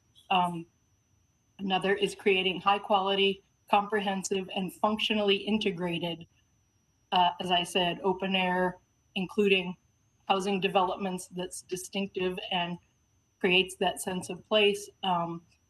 It also mentions focusing on high density residential uses on sites adjacent to compatible uses. And the words that are there are thereby minimizing potential conflicts. And I don't really see that sort of buffer zone that would minimize the potential conflict. I do believe that the two-story buildings that face the street, while not being fake historic houses, could really benefit from just being detailed to fit better into the neighborhood. Comprehensive design guidelines. Part of the purpose of design review is to ensure that new development relates well to its surrounding context and enhances the overall built environment. And I understand that it's a balance with low-income housing, but low-income housing can be beautifully designed. It seems that we're getting an early iteration, unfortunately. So the design guidelines, there are a bunch of purposes about enhancing the livability and prosperity of the community. I believe the houses on the south side would not really, their beauty wouldn't be enhanced and their prosperity probably wouldn't either. The design review purpose and process encourages high quality development. And I know that details cost money, but well-designed details can provide a little more difference among these buildings. One of the issues to avoid is monotony, and on that almost city block long complex, I identified quite a bit of monotony, especially on Pacific. And another is ensuring the compatibility of multifamily projects with adjoining single-family neighborhoods. That's number F, and I don't see that compatibility, unfortunately. F and G. G is ensure single-family design is compatible within the surrounding neighborhood. So if a single-family home were proposed there, we would be reviewing it as well. The intent and purpose of those design guidelines is to provide predictability for developers and for other stakeholders. So I think it's difficult for these neighbors to find out that this is happening at the last minute. The design guidelines don't recommend specific architectural styles or anything like that, but they encourage diversity. I think the compliance with the design guidelines that creates community benefit would really enhance this project. I thought of some siding materials. I'm curious about the large amount of concrete, and I'm just hoping that it's dyed concrete and not painted concrete. I have evaluated for historic significance a number of public housing complexes, and a lot of them, when you look at the original plans, look beautiful and really inviting. I absolutely understand the number of constraints you're dealing with, but I don't see a great amount of invitingness. So again, in the design guidelines, chapter 5, number 1.6.2, the question is, will the proposed project be compatible with surrounding uses? And the overall situation should be advantageous to the specific project and vice versa, which means not only serving itself, but serving the neighborhood and enhancing it. 1.6.3 talks about the development pattern on surrounding blocks. I recognize staff works very hard, but I noticed that multifamily was mentioned a number of times when really the surrounding neighborhood is primarily single family and is all very low scale. There's discussion of vehicular access and surrounding, how that compares to surrounding parking, surrounding properties. If there's a moving van there every other week, on Pioneer, I guarantee it will cause an uproar with neighbors, and there won't be anything that can be done to stop it. So I strongly encourage the incorporation of some sort of loading area. Perhaps it could be on Pioneer, but I guess big trucks probably can't turn around there. There are questions in the design guidelines about the relationship of the buildings on the street in the existing context.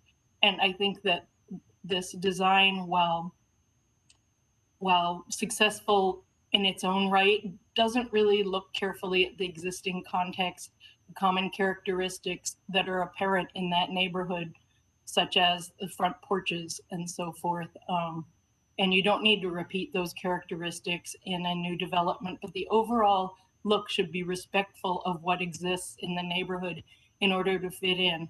And it can still differentiate itself architecturally, but the relationship should be made clear. I would recommend considering some sort of simple cornices. The way that the buildings terminate at the top are absolutely plain Jane and don't say anything special. Under street frontage 1.6.6, the question is, does the building appear inviting from the street? And I've used this analogy before. If I were a pizza delivery man, I would not know where to go. I think the entries need to be very clear. And the city of Glendale is described in the design guidelines as having a strong tradition of buildings that are open and active as viewed from the street. So if this has gates and fences, I'm not really seeing that open and activeness, which is hard to do. Street frontage also mentions entries, window openings, and other architectural features at the street frontage. And I don't see that sense of openness or the open and inviting entries. The main entry of the building being visible, preferably from the street, integrated well into the overall design. What I saw in the package was some very plain storefront doors. I don't want a giant super blingy entrance, but and I don't think that our design guidelines call for that, but it just needs, the sequence of entry needs to be hopefully a little bit better established. Whether or not the building addresses the corner is another part of the design guidelines. I don't particularly see that, unfortunately. And I think Pacific Avenue gets really left without anything. Solar and wind orientation. I think the wind from the freeway will be considerable. In my estimation, I do not believe that people would use balconies that face the freeways. And I'm concerned that the balcony materials presented in the materials information is very vague. And it's my understanding that the city of Glendale requires that the balconies be not see-through, not transparent, so that when people use them, as they do inevitably for storage of junk, that it's not what people see from the street. And I think that's important. The scale of the surrounding structures, again, is a really important part of the design guidelines and what makes this neighborhood special. And I don't see that being reflected in the new building design, unfortunately, at this point. Things that are mentioned in 1.6.10 are landscape characteristics, where in fact these all have reasonably deep lawns, uniformity or diversity of buildings, mass, scale, and placement, character of buildings, including quality of construction, craft, design, and materials, which, as I have said, I'm concerned that I don't see it reflected at this point. Other than that, the overall design concept seems to be more intent on including a lot of units, which I understand is very central to this, but it's pretty clear when you look at the elevations. The mass and scale, 1.7, is mentioned in the design guidelines as one of the most important and challenging design issues for new architectural projects, is to manage new proposals within the surrounding existing building fabric. Unfortunately, I think that there's still room to do this better. I won't read it further, but it needs to contribute to the overall urban design and not just be its own sort of island. I'm not certain what the big idea is architecturally speaking in this. I'm concerned about scale and proportion and hierarchy of windows and so forth, because things are just repeated. The roofscape seems pretty busy, and I guess it won't be visible from the freeway. Certainly won't be from the single family homes. The lighting design was pretty basic.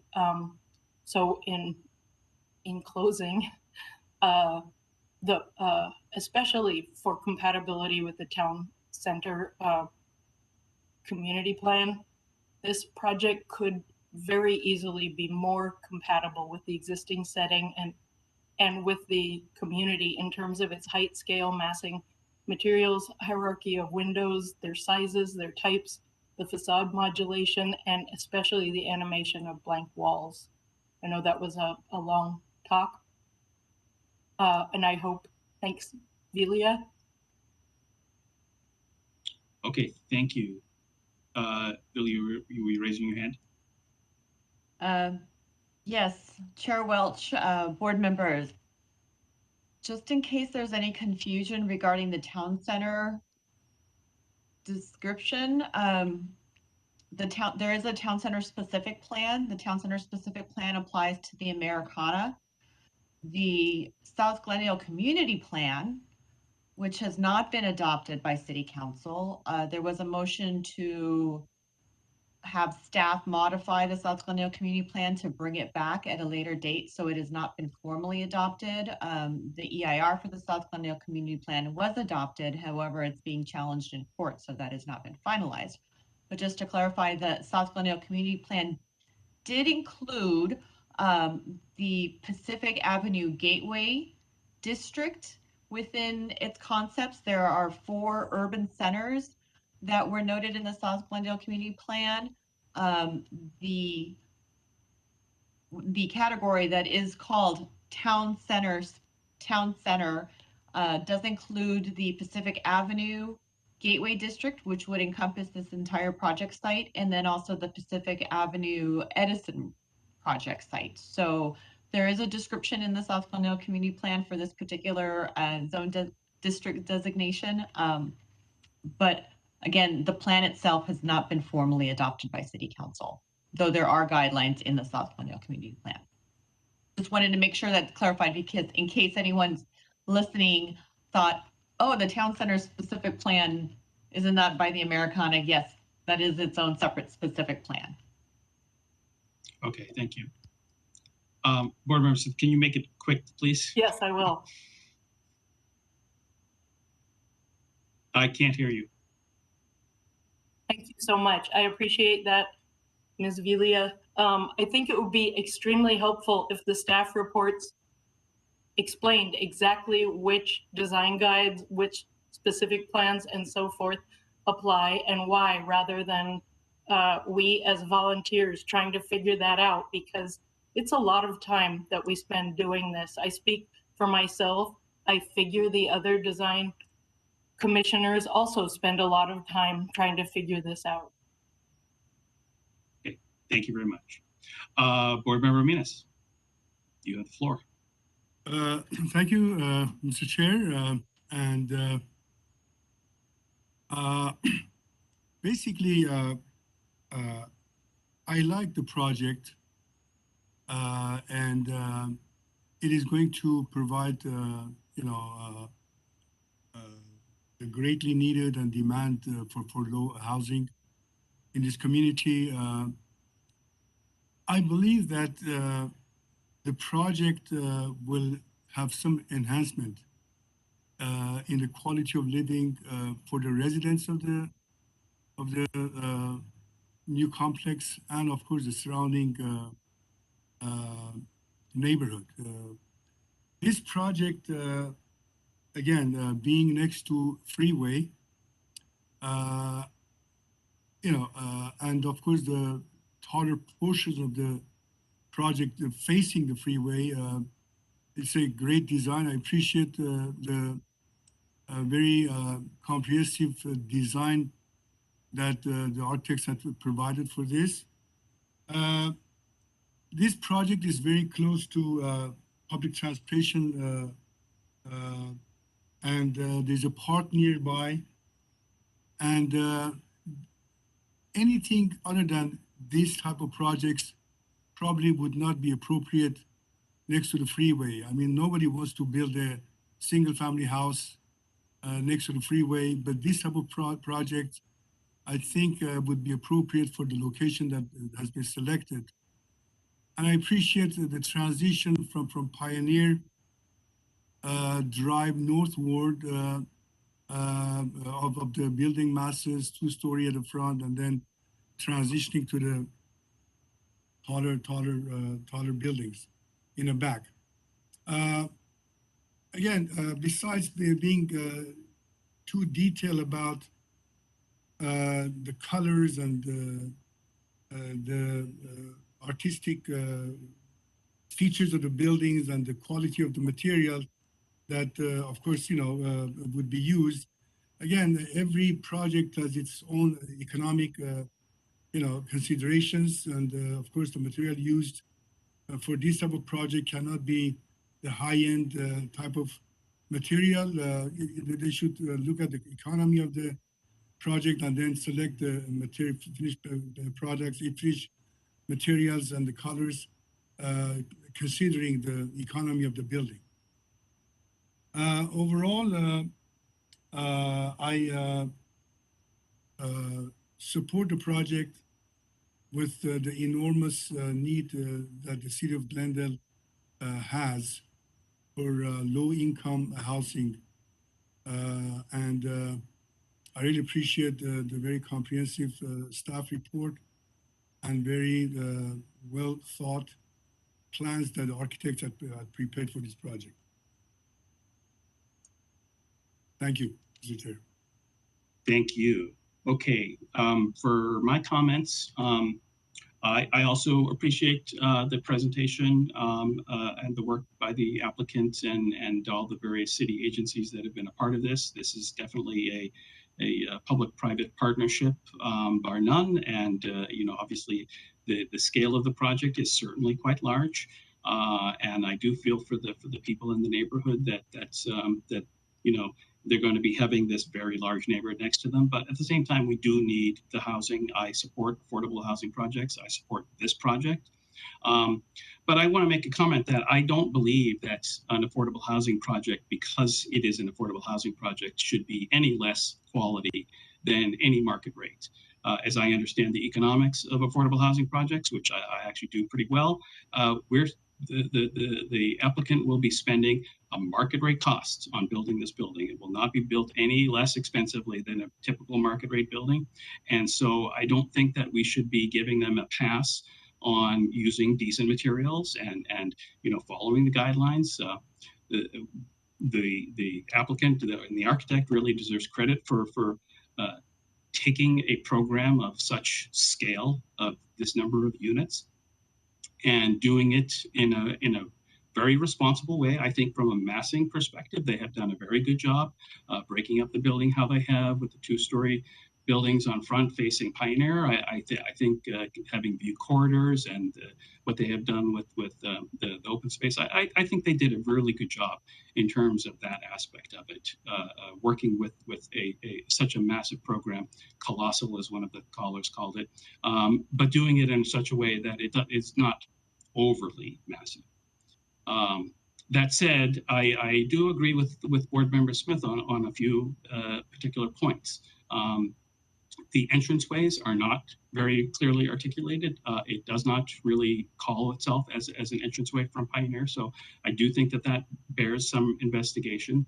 And while I really like the massing that was done with those two-story buildings and almost how they're done like row houses as they're facing Pioneer, I concur with Board Member Smith that the styling of them is not really well executed. I think that they could be done better and in such a way that while retaining that sort of row house quality, they're a little bit more respectful and responsive to the housing that is immediately adjacent to it and the building itself. They are a transition, and specifically designed as such.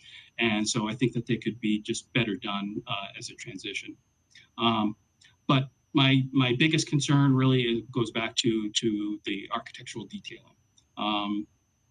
Having just panels slapped on the side of the building between windows is very not within the guidelines with how we want to be seeing buildings done. I think that a real serious effort needs to be done to make sure that these panels, how they're done, and it's on all of the buildings. Each of the buildings had different representations of trying to use panels of color to provide some different articulation. And I really need to recommend that some different fenestrations be done here, that you should have recesses in some of these if you're going to be using these kinds of things. Otherwise, it just looks tacky kind of thing. And I don't think that that's what we want.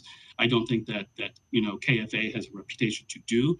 So I would just strongly encourage that, in terms of the staff reviewing the details, which is called out in one of the conditions, that it pays particular attention to following our typical guidelines, that these things should not be done as slapped on panels, that it should be done in a responsible way.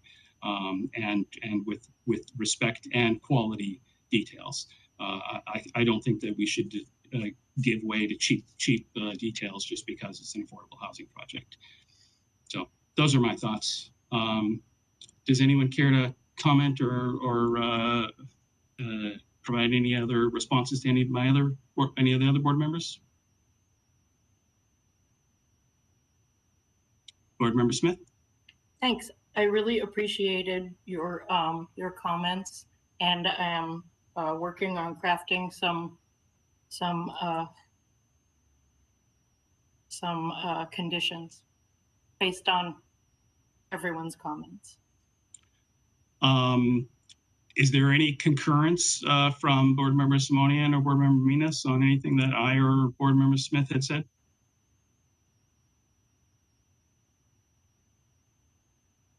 So, Mr. Chair, are you looking for specific feedback on some of your recommendations in regards to adding more architectural detailing and recessing the windows? Yes. And also stylistically doing something with The front buildings and or the entranceways, correct.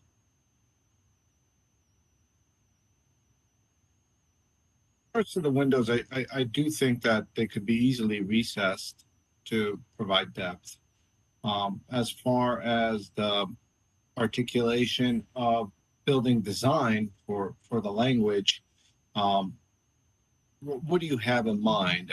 What are some thoughts that you have in regards to that detail, just so I could have a better context of understanding your thought process? Sure. So, for example, on the western facade, they have a lot of windows where they have this panel of veneer material between the windows.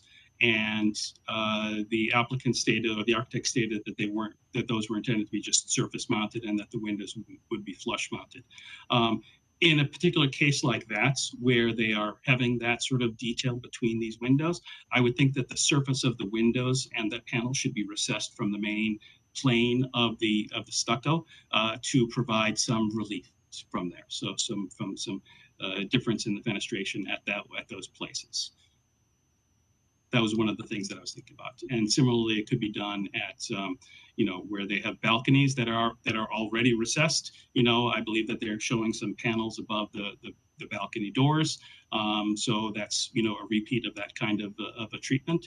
It looked like in other places, some of the windows almost had an angle to the recess, which I thought was nice, but it didn't seem to me that they've worked out those details and that they actually intended to do that. So my hope is that we could just give them some guidance in terms of having some better treatment of these things rather than just flush mounted windows and surface clad material add-ons.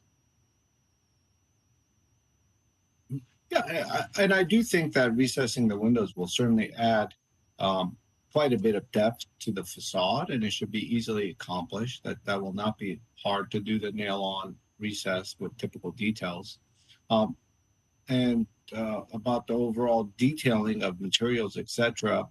I guess if a condition is put forth, someone could maybe draft the language so we could kind of get a better sense of it, because there's a lot of building, right? And so do you apply a more general, holistic kind of an approach to it, direction to it, and let them work with staff on it? Is that the intent? I think that would be my intent. I don't think I want to try to design the project for them. I just want to try and establish some first principles that staff could then use to work with the applicant on. Mr. Platt, did you have any weigh-in you wanted to give to us in terms of helping to guide us? Well, unfortunately, I didn't work on this project, so I'm probably not best equipped. But listening to your discussion, one thought does come to mind, and I don't know that, depending on your direction, we'll raise it with KFA. But if the panels were treated more like what's called a rain screen, where you have the stucco wall and then you have the panels kind of furred out in front of the wall, that could provide a sense of depth and shadowing that could also relate to the recessed windows.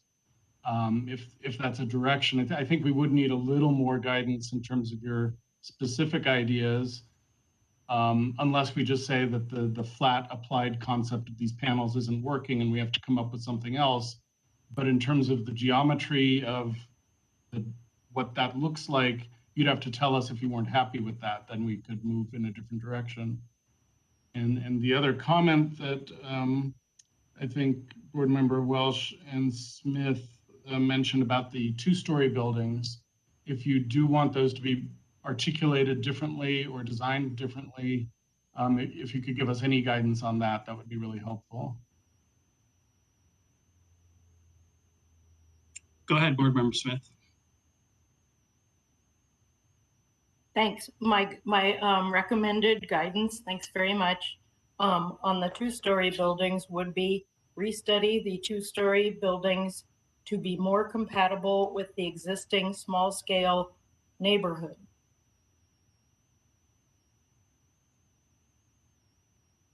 In terms of materials, articulation, window pattern, everything? Yes.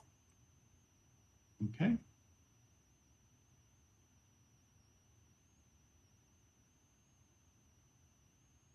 Is there concurrence on that?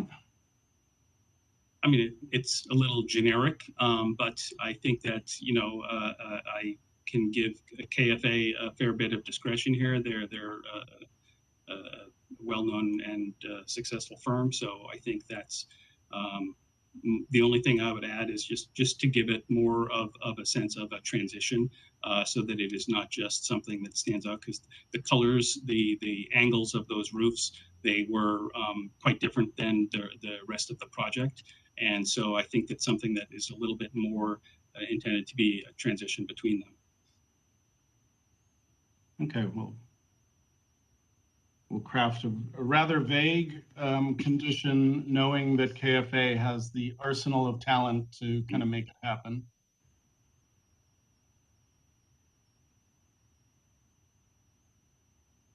Okay, so with that,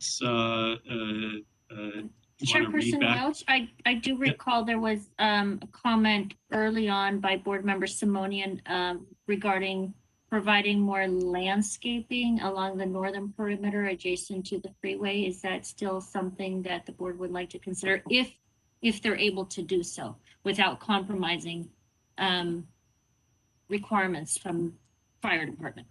Yeah, if they're able to do so, I'm happy to support that. I just didn't think that it seemed practicable.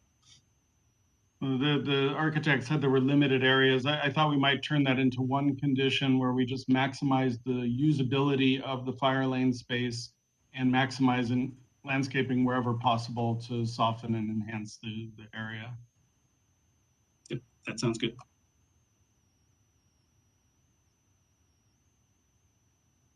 I don't think there was any discussion about the entryways, what could be done with entryways. Any comments from Board Member Simonian or Board Member Minas about that? In regards, I do have an echo in the background, so I'm just going to talk through it and hopefully it comes out okay. When we're looking at entryways, I think we got to really focus in on a specific entryway. If it's the Pioneer one, if that's the one we're referring to, there were some thoughts put forward about delivery areas, move-in areas, and there were some thoughts put in about entryways, and so maybe we could have the architect talk a little more about what they have in mind or how it's programmed. Which drawings we should really look at, or Mr. Chairman, maybe you could give us some ideas as to what you had in mind, just like you did with the windows, and we'd start that discussion that way. One thought about the entryways is, we've had this comment on a number of other buildings recently, and we've worked with the designers to use canopies, address signage, changes of materials, landscape features that kind of draw you toward the entry. So there could be several different ways that could be approached to just make each one more distinctive and noticeable from the street. If that sounds good. Yeah, that's along the lines, because I recognize that the way that the buildings are articulated, the actual entranceways are recessed quite deeply in. So it's really about calling out the entranceway into that courtyard space. It could be, since the courtyards will be fenced and gated to some degree, perhaps enhancing that gate aspect. Yeah, correct. Yeah. Yes. Okay. Correct. And a simple signage program, I think, would go a long way, right? As far as deliveries, people coming in, where do you enter, some sort of a cohesive signage program, which I'm sure KFA is going to do at some point, but that's something that I think would shed quite a bit of thought process into getting it done earlier than later. Mm-hmm.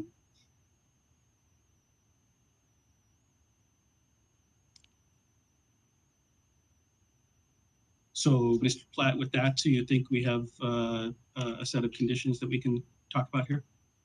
Yeah, if I could run down everything that I noted as a condition. Board Member Smith made several. I think we've captured most of the ones that I've heard there's consensus on. Would you like me to go through everything I marked up? Yes, please. All right. From Mr. Simonian, I think we've addressed the issues.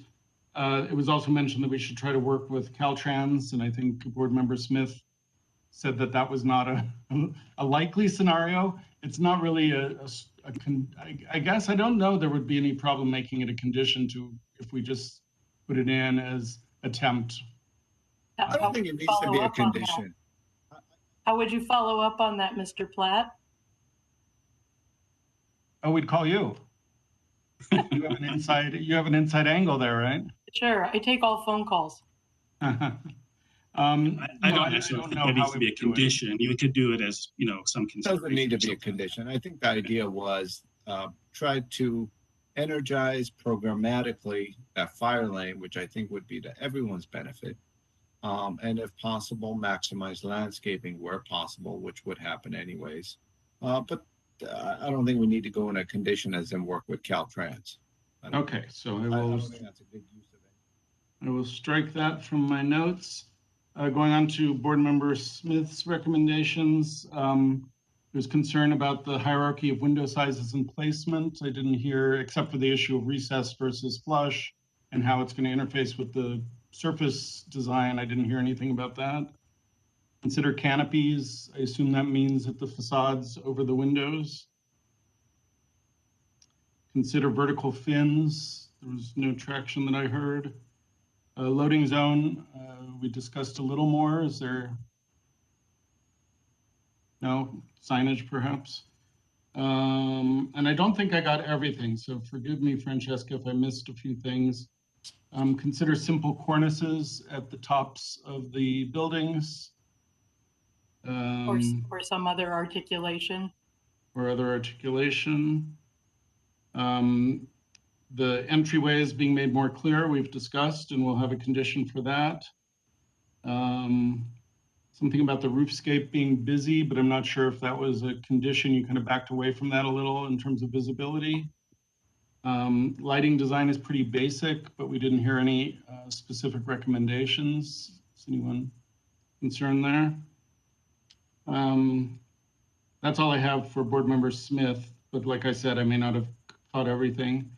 Board Member Minas overall liked the design, but didn't have specific recommendations. And then Chair Welch, I think we've captured your ideas in this discussion. So I think I've heard everything. Can I make a comment, Jay? So, and for the board as well. So the comment regarding recessing the window, was that something throughout or specific to certain buildings, or did we cover that already? I would recommend that we leave it a little bit open for the designer, but certainly to incorporate many more recessed windows. And there may be locations where, depending on the surface treatment, it wouldn't make as much sense. So correct, I concur. Level of vagueness. Yes. Okay, good. And yeah, so that's what I've got. Okay, so on the basis of what Jay has recapped there as conditions, would anyone like to make a motion, or do you want to read back of the specific conditions? The motion. I believe we took a good project already that was there and made it better with some of these conditions. So I'm ready to move it forward, Mr. Chair. I move to approve the condition with the stated conditions in the staff report plus the conditions as outlined by Mr. Platt. I second it. Good. That was a motion by Board Member Simonian to approve the project with conditions inclusive of the conditions, the two conditions in the staff report and those discussed by Jay. Board Member Simonian? Yes. Board Member Minas? Yes. Board Member Smith? A very, very, very weak yes. Chairperson Welch? Yes. Motion carries 4-0. Thank you. 3.2 to 0.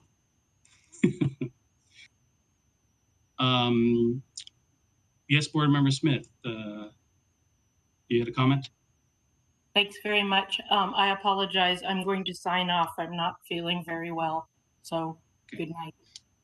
Thank you very much for Thanks. attending. Okay. Mr. Chair, I have to also mention that the next project that you're going to review, I'm the sole engineer of record. Oh, no. I need to recuse myself. Sorry, Uh-oh. there will not be a quorum. Let's call Francesca and see if she might be able to muster the energy, because we didn't know about this, unfortunately, and we were. Yeah. Yeah, otherwise we can't hear this case.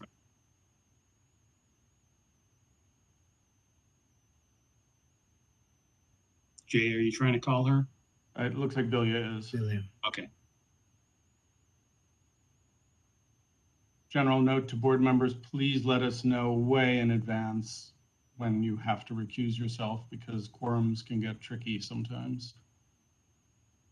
I know, Carl, it happens, but just as a general thought. Yeah, sure. I will remember next time. Yeah.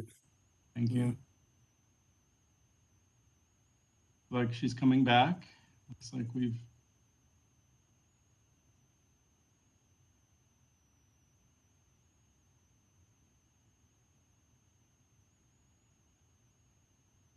Gives me time to get my notes in order.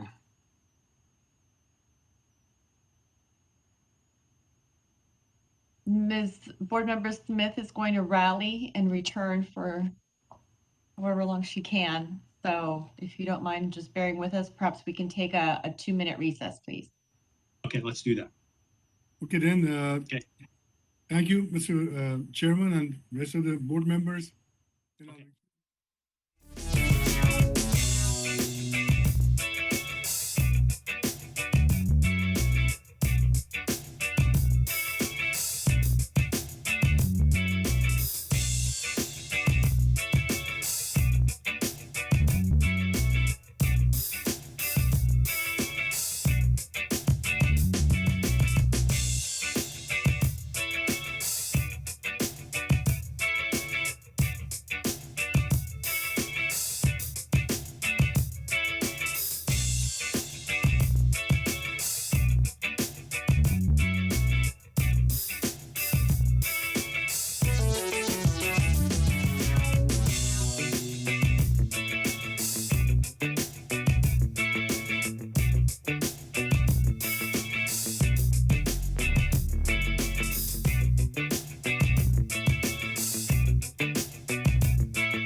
Okay, we are back from recess at the Design Review Board, so let us proceed to the next case on the agenda.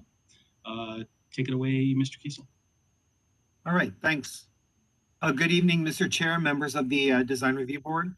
The next item before you this evening is case number PDR 2108739. It's a review of a proposal to construct a 350, let me just share my screen real quick. 350 square foot addition to the existing 1,765 square foot first floor, and a 948 square foot addition to the existing second floor of an existing single family house. The existing house is currently 2,450 square feet. And after the addition, the house will be 3,750 square feet. A new 3-car garage is proposed in the same location as the existing 2-car garage, which will be demolished. The residence is located on the north side of Mountain Street. North side of Mountain Street at 415 East Mountain Street on a 9,600 square foot lot. Roger. In the R1R zone, floor area ratio District 2. Roger, would you, Your slides are you We're not showing a seeing your PowerPoint screen. presentation? Yeah, we're not seeing your I screen. am. We're not We're seeing not it on seeing the it. screen. Oh, sorry. Let's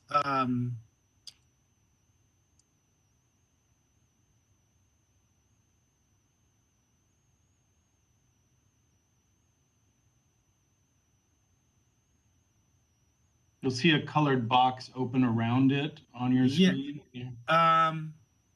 share. Let me try.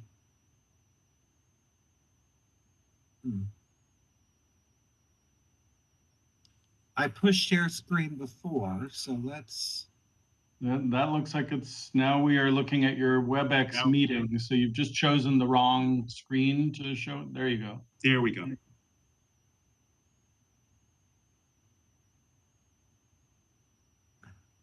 Thank you.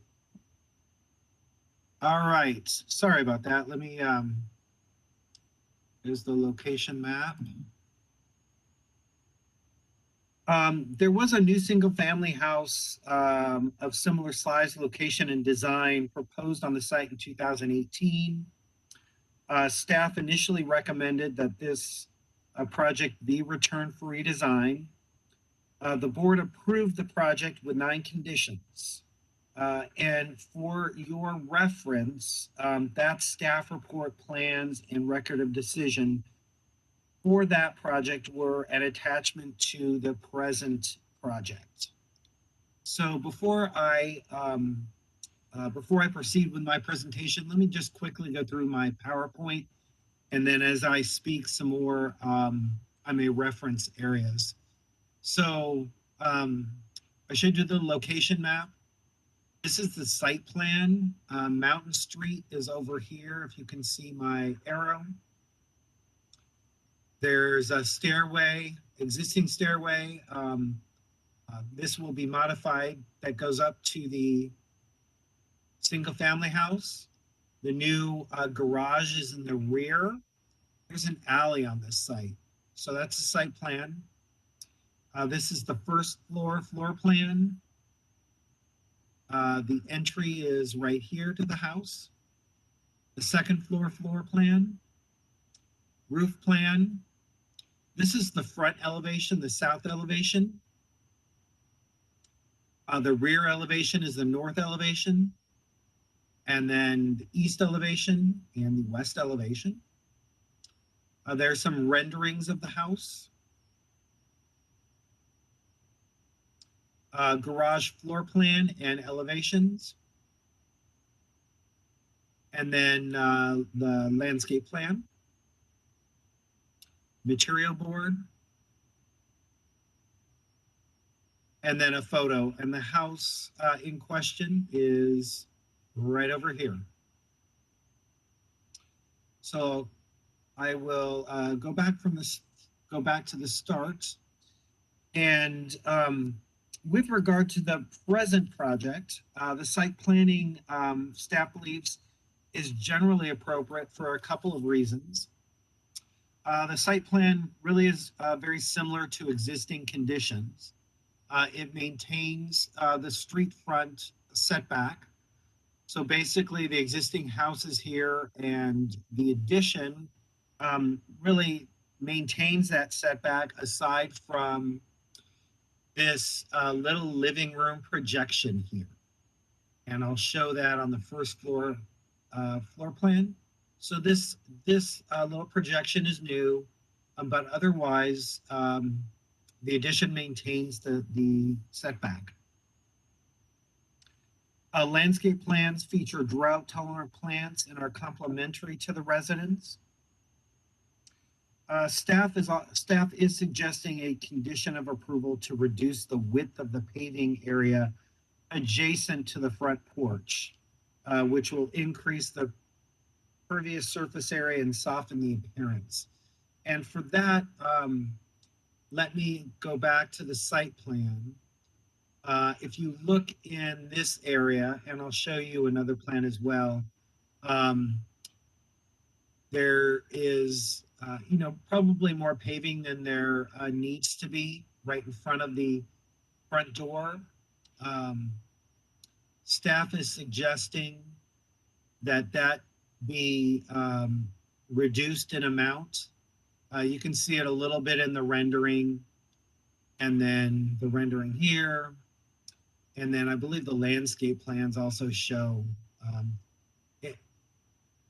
there may be a little bit of an inconsistency between the renderings and the plans, but basically staff is suggesting a reduction in the area of that pavement walkway.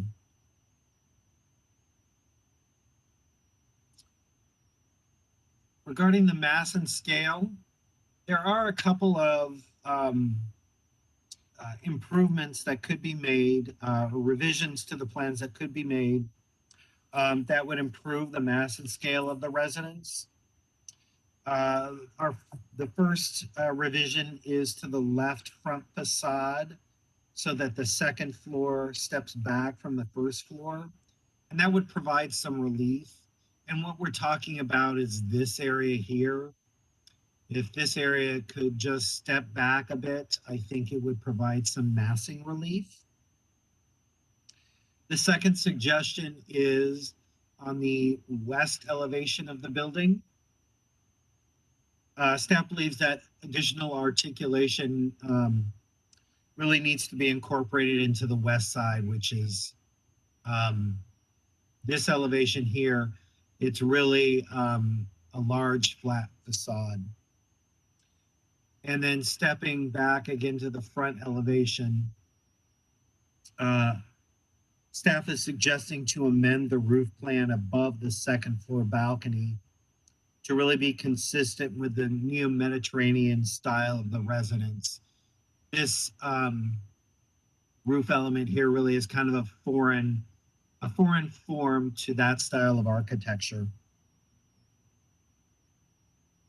And then finally, with regard to the design and detailing, this two-story neo-Mediterranean residence is in keeping with the very eclectically styled neighborhood, and certain features such as the cast stone trim in the windows are really appropriate for the design. Let me move forward to the material board. So you can see the molding color, the roof, the paint colors. Staff does believe that window sizes should be restudied to provide provide a hierarchy in terms of design, and also overall reduce the number of arch-headed windows. Presently, I think most of the windows are arched, and really just arch those windows that you want to be feature windows. Staff also recommends that the stone veneer be eliminated, since this really is inconsistent with the neo-Mediterranean style of the building. So this stone veneer here, we're recommending to eliminate that, that facade material. And then finally, staff is recommending resetting the front porch, the covered front porch, as it really appears heavy and inconsistent with the style of the residence. Let me just jump back to the front elevation. Actually, you can see it here. We're recommending resetting this right here. You can see my arrow, this area, and then the front elevation, this front porch. So staff is recommending approval of the project with the 5 conditions contained in the staff report. That really concludes what I have to say. Do you want me to scroll through the PowerPoint again, or do something else?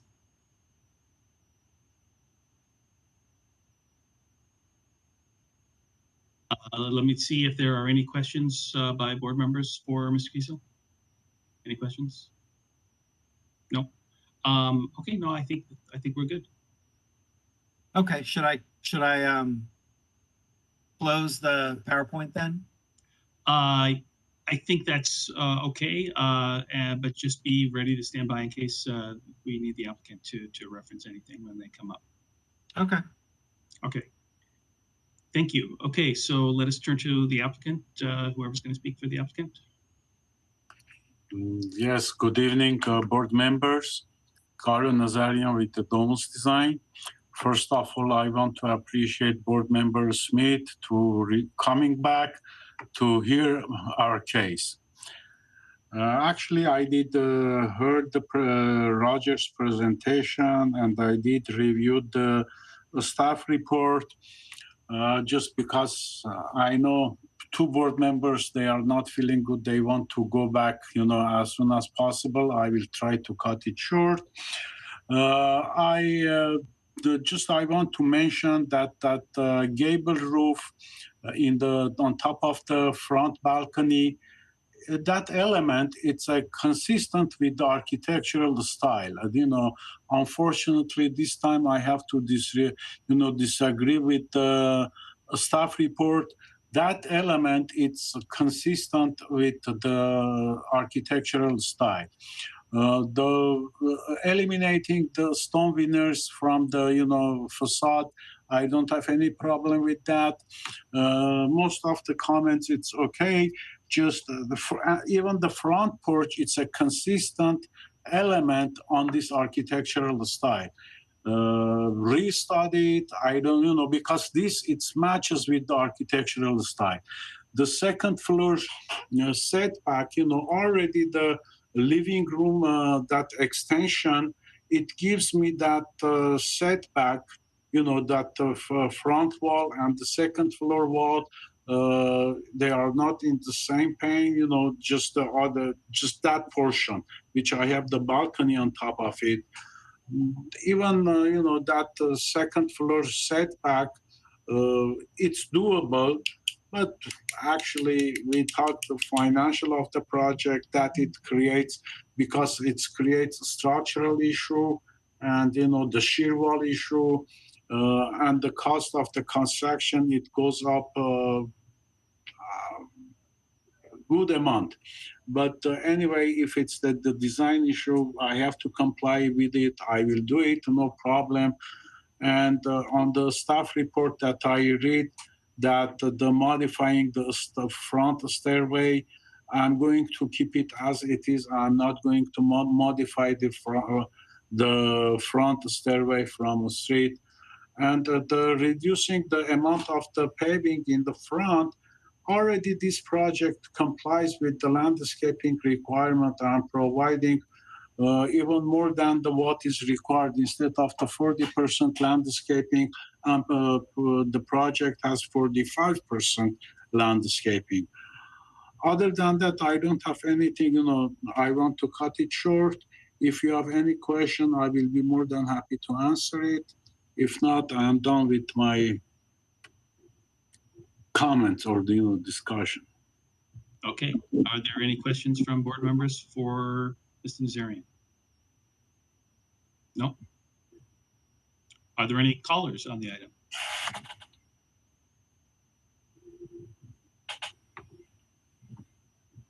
No callers. Okay. Mr. Nazarian, you can go on mute now. And if we have any questions as we're deliberating, we'll ask you to chime back in, okay? Okay, Board Member Smith, I'll let you go first. Thanks very much, Mr. Chair. So in reviewing this, the funny thing is Mediterranean style is usually symmetrical. The proposed design, which I'm sure is what the designer and the homeowner are interested in, it is not really consistent with the Mediterranean style, which is, this is sort of symmetrical, asymmetrical. I can't really characterize it clearly. The style is very simple in truth, not as showy as the proposed design, which is a little bit ornate in some places. I think it would be helpful to simplify the entry in particular. I would recommend that they strongly consider flat-headed windows at the first floor on all sides, and probably group them or work the second floor windows a little bit differently than what's proposed. I note that there are both round-headed and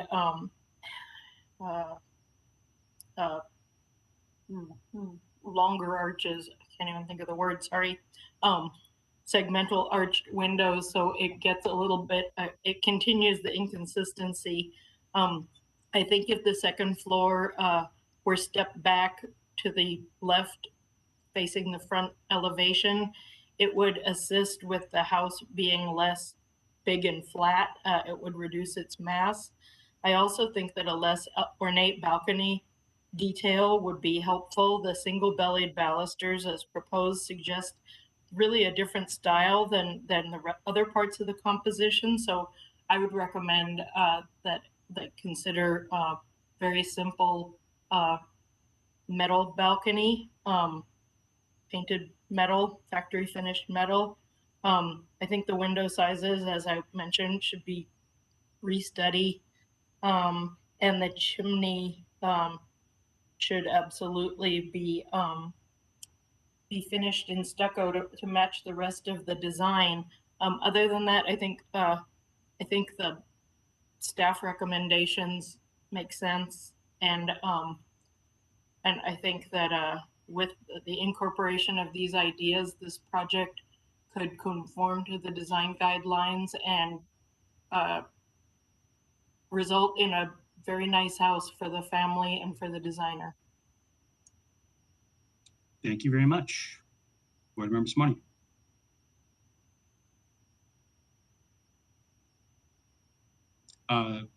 Board Member Simoni, I can't hear you. Thank you, Mr. Chair, and also thank you, Board Member Smith, for starting us off. I do think that this project could benefit with staff's conditions. I've been kind of going through them, looking at the drawings in more detail, and I think by integrating staff's conditions along with some of the items that Board Member Smith brought forward will greatly improve the project. I think stepping back that second story is a big step in the right direction. The side blank wall and also the rear blank wall of the main house could use articulation. As previously stated, the windows, if they're get away from the arch tops and go with more of a conforming window type, I think will help. And in general, there needs to be undulation in the facade. You know, the paving in the front doesn't really affect, I think, the overall visibility of the project. I think the bigger picture is the windows, setback of the second floor. The chimney has already been pointed out, and just making sure that the stone veneer base is integrated properly. Thank you, Mr. Chair. Thank you. Although I think the condition is to remove the stone veneer base completely, which I concur with. I think that's removing it from the foundation area there, as well as from the chimney, is appropriate. And I concur with my fellow board members. You know, staff's conditions are appropriate. I think that they will improve the project. And I also agree with that that balustrade on that second floor. It's very, very busy. I think that it could be and should be simplified. I also think personally that the second floor, the doorway that they've got there is quite overpowering. You know, if you're looking for a hierarchy of windows, that one is kind of in reverse. So I definitely concur with the notion of restudying the entire window plan. Arched windows are great. I think that they're appropriate to a Mediterranean style, but too many is too many. So I think that they definitely need to work on that and focus on arched windows where they're appropriate and where they are helpful to the design, and calling out, you know, key rooms or key design elements, but to throw them everywhere, I don't think that is correct. So I think staff has got the right idea. So with that, I think we just generally have consensus on all of those things. Go ahead, Mr. Kiesel. You want to recap? Sure. Yeah, what I heard, and correct me if I'm wrong, Mr. Simonian, did you have something to say? Did I interrupt?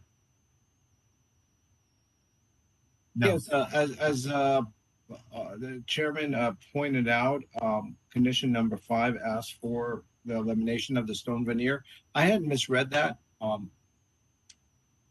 I do think that integration of a stone veneer is always a positive thing on the base if it's done right, if it's done in a tasteful way. So if we're getting rid of it all together, then I think if we add an alternative, it would help versus just having a full stucco facade. So I think if we had to choose between the two, I do think it's a positive we could integrate it. I had misread that, so as a clarification. In general, we try to avoid large amounts of stucco and stucco boxes, but for Spanish and Mediterranean, whether it's designed in the old style or this kind of neo style, we generally don't go there. And in this case, because of the proportions on the two-story, just the two-story mass, it didn't feel that it was helpful. But just so you understand our reasoning.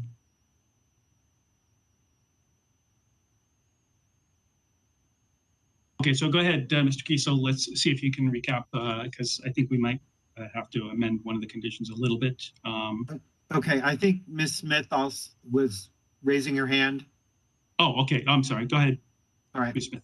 Thanks very much. I agree with the removal of the proposed stucco base, and I think that the water table or base could be stepped out, or could have some other simple feature that spells it out rather than the false stone. So I'm inclined to simplify the design rather than including that, with all due respect, Commissioner Simonian. Thanks. Okay, thank you. What I heard was that condition number 1 in the staff reports, there was concurrence on that, restudying the entry area and the left portion of the front facade, as well as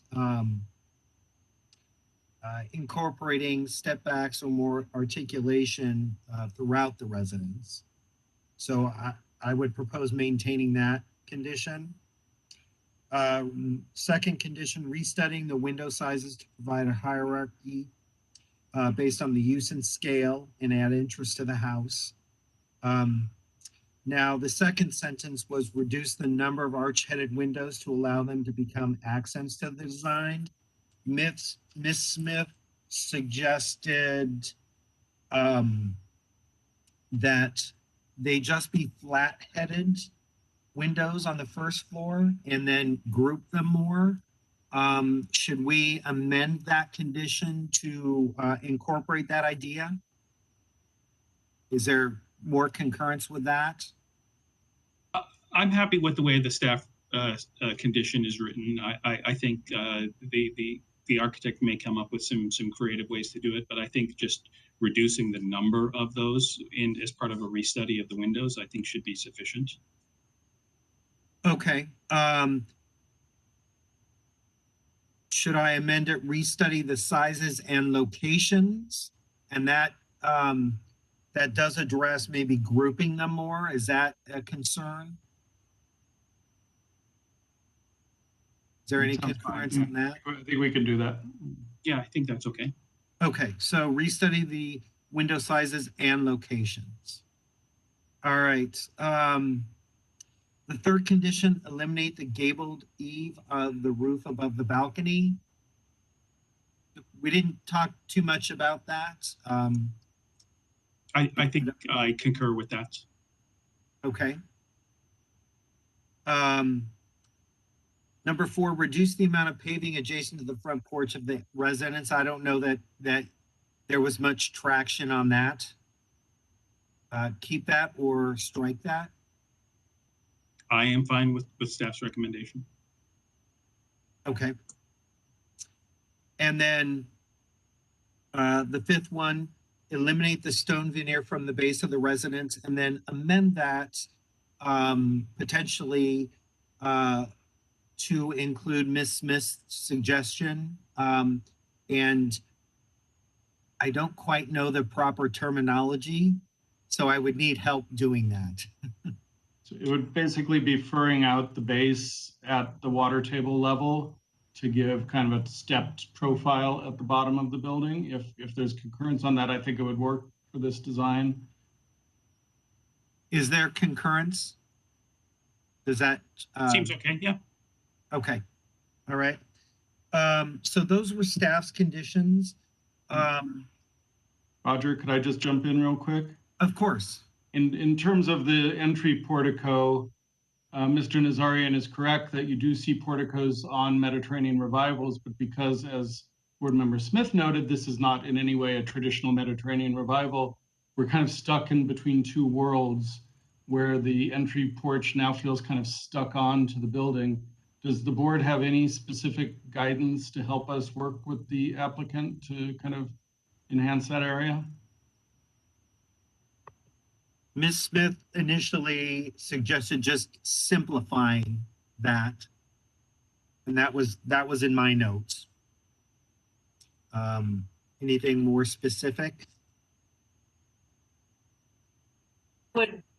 I would add that there's no keystone elsewhere. No keystone occurs in the plaster elsewhere in the design, so I would remove the keystone. Okay.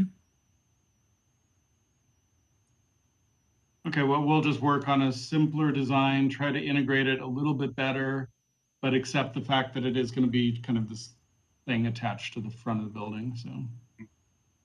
And then two other items that were brought up that haven't been really addressed are amend the front balcony railing to be less ornate, and then finally that the chimney be finished in stucco. Those were 2 additional conditions. Are those fine? Yeah. And you, for the chimney, you could include it with the remove the the other stone stone at one. the base and at the chimney, and then just add the Right. water table to that. Right, right. That sounds good. All right, so with those conditions, is there a motion? Oh, can I just had an idea in terms of just current practices and workmanship. If we do create the water table, that needs to shed water, obviously, and I just worry that that's not going to be a detail that's going to be well done. Would an alternative be to put a cast stone band course at the water table level that wraps the building to just kind of break it up, or no? Okay. Okay, we'll just work to make sure the detail looks like it's going to work. All right. The base could be entirely plain. Oh, no, that's what I'm picturing, but it will project out further, and then it has to have some sort of slant sloped profile transitioning from one wall plane to the other.